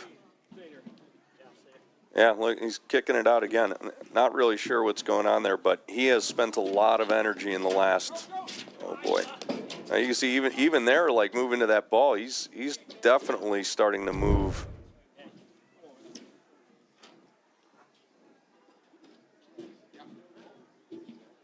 You see, he's like stumbling at the end of that point.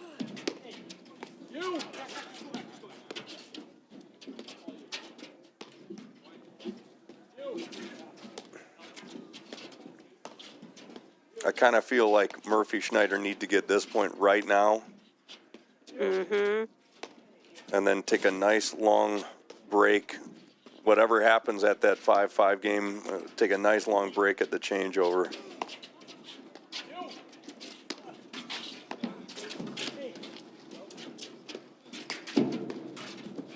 Yeah. Wow. Great combination. Schneider keeping it just low enough for Murphy to make the move forward. Murphy's hands solid. I think it's perfect. We're at 5-all third set. Quarterfinal action from the Midwesterns. Tom Murphy, Ronnie Schneider coming back big time in this third set. Baxter Oates got up a little bit early. It's all leveled out here. 5-all. The winner gets an hour after this match, and then they'll come out and play a semifinal match against Bentheim and Humphreys. Now he's pounding his quad, and he's got a, I'm not sure if it's a quad or a calf or the whole right leg, but something on that right side definitely bothering Schneider. So I would, if I'm Oaks and Baxter right now, I'm not going to give him great looks, but I'm going to keep him moving. Great job on the lob there from Schneider. Maybe even drawing him up to the net and forcing him, because I don't think Murphy wants to be the guy in that role either. I mean, it might be a good thought to get, Schneider up at the net and have him moving a lot more up here. Just give it to him and see how much you can get him to cover the court.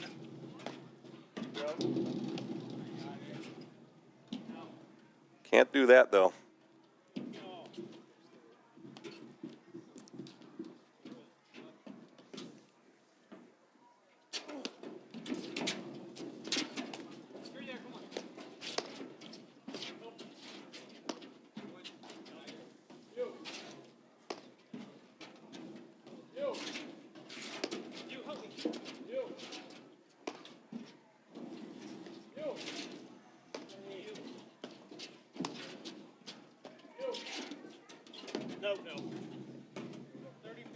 Couple loose lob errors from each team here in this 5-all game. Surprising, Will. Yeah, I do think endurance is starting to kind of, a little bit of fatigue in the execution of the shots. Mental fatigue as well as physical a little bit. Sure. It looks like.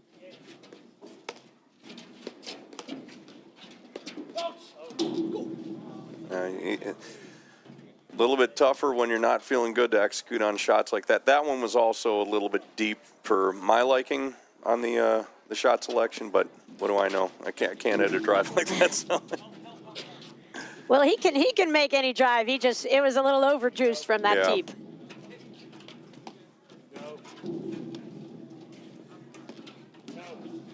Yeah, a bunch of loose errors this game. This is going to be a question of endurance for Murphy Schneider right now. She think as a unit, Baxter Oaks are fresher. I see Schneider trying to stretch his quads out on the changeover here. That's a tough hit to that team. So that's Tom Murphy. Serving, trying to hold serve to even this up. Why not get a tiebreaker in a third set?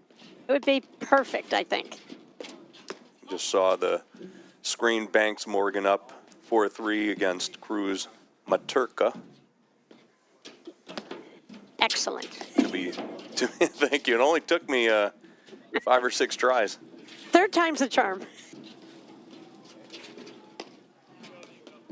But they will be streamed immediately following this match.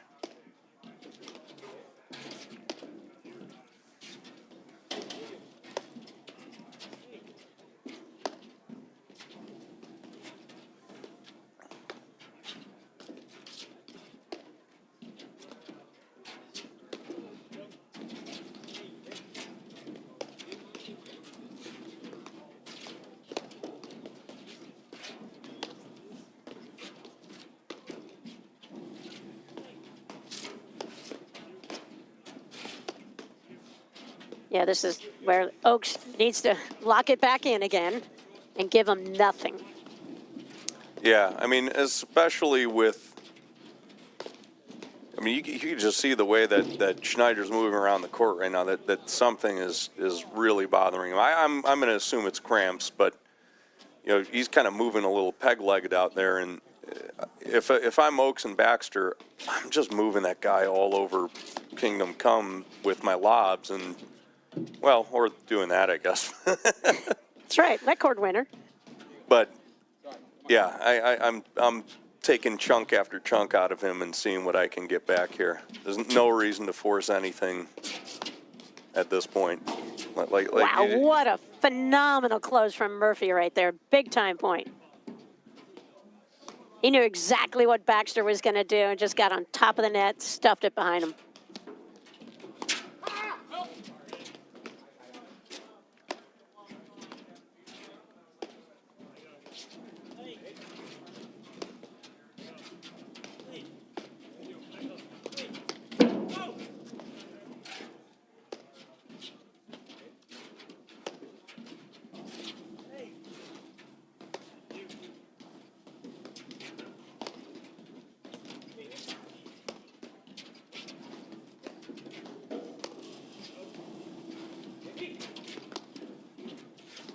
Yeah, now you see Baxter kind of sneaking in a little bit, kind of looking to help in the middle. Yeah, I'm still liking the strategy of death by 1,000 lobs right here for Schneider, Yep. but I do of course like Ryan pressuring a little bit within reason.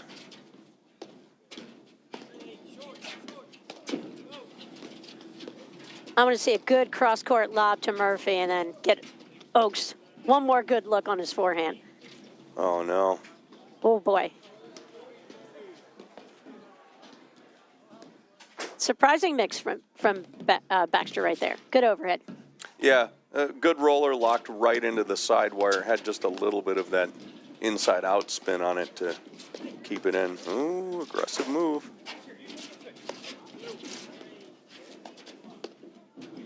Good switch right back to get Schneider on that left side of the two of them.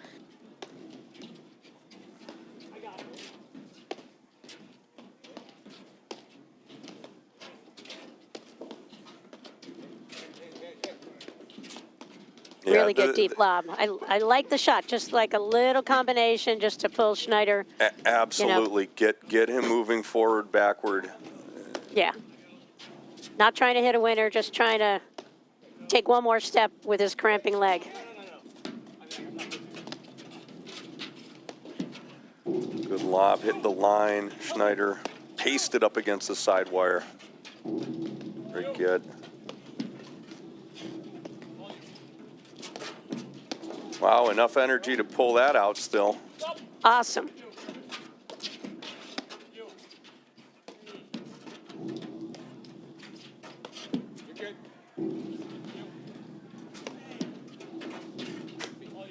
I'm surprised he's looking to make as many of those moves as he is, but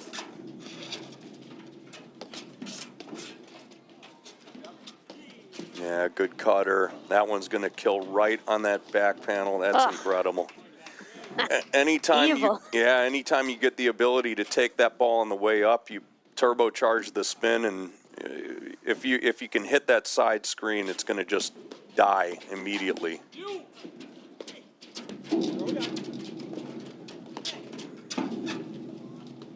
Another good spot from Ryan. Forced two winners rather. Wow. And we have a match point. Yep.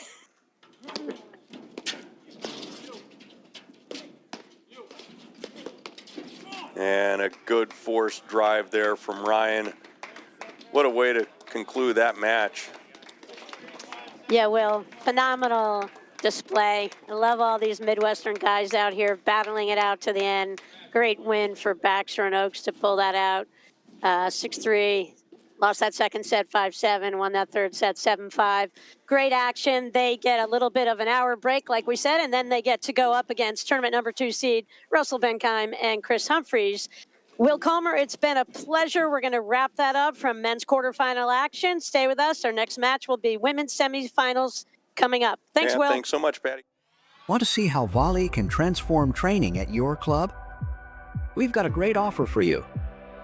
Gather 30 of your club friends, and you'll get a free 30-day trial of volley. Experience firsthand how volley's trainer can help everyone improve. Increase reps and track your progress, all while training smarter. Don't miss out. Visit getvolley.com and unlock your club's full potential with a 30-day free trial. At Corient, wealth management begins and ends with you. We believe the more personal the solution, the more powerful the result. We treat your goals as our own. We never lose focus on the life you want to build. And our experienced advisors design custom-built strategies to help you get there. It's time for a wealth management experience as sophisticated as you are. It's time for Corient. James thinks this is going to be a quick in and out for a water valve. But what James is about to realize is that there are tons of different water valves. Hundreds, in fact. Do you want half-inch or a quarter? Globe or gate? Chrome? Brass? PVC? What even is PVC? Sounds fancy. Oh no, we don't need help. He's a grown-up. Wait, James, where are you going? Oh, not again. You could be like James, or you could just call Roto-Rooter. And away go troubles down the drain.